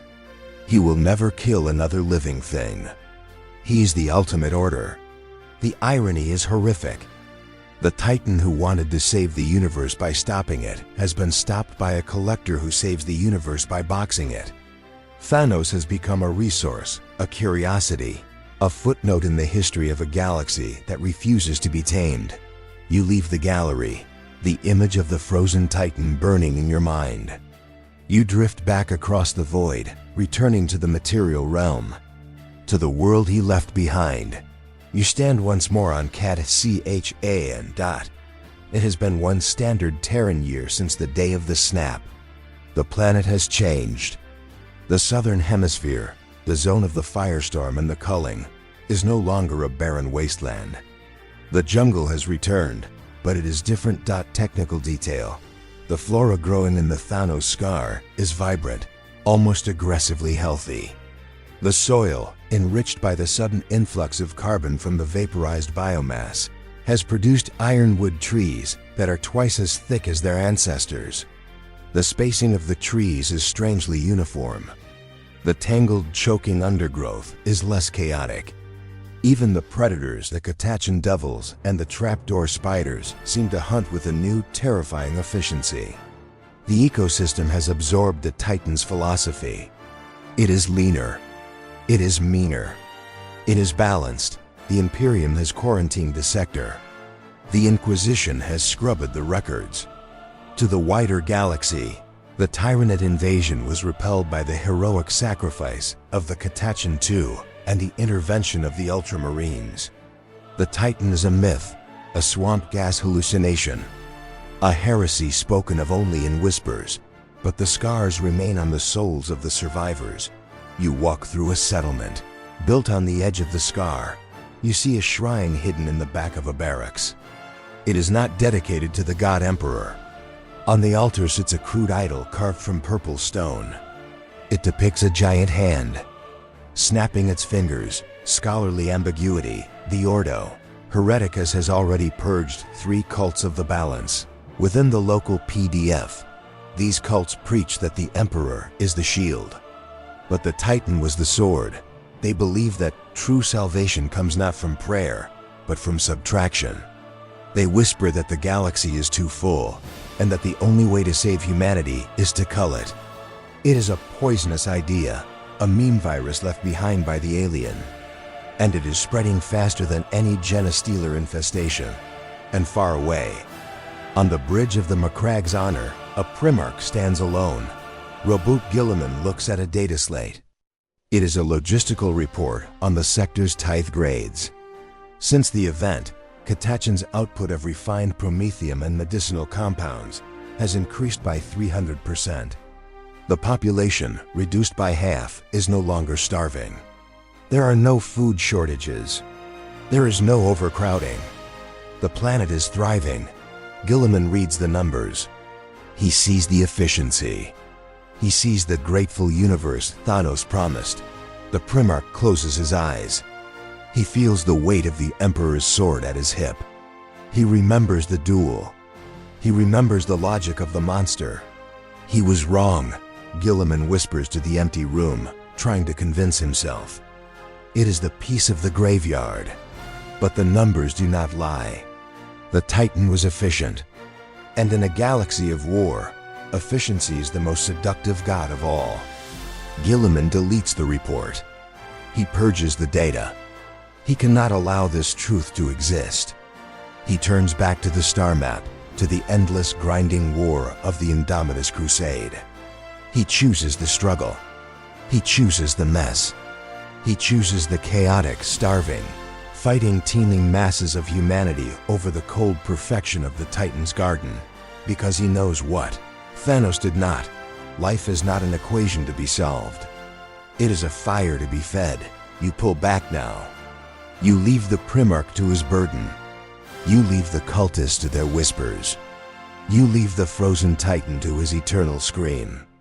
You ascend past the atmosphere, past the stars, into the deep, quiet dark between the galaxies.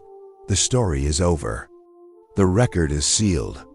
The anomaly is contained. But somewhere in the deep code of the universe, the balance has shifted. A question has been asked that cannot be unasked. And in the silence of your own mind, as you drift toward sleep, you may find yourself wondering, was he a monster?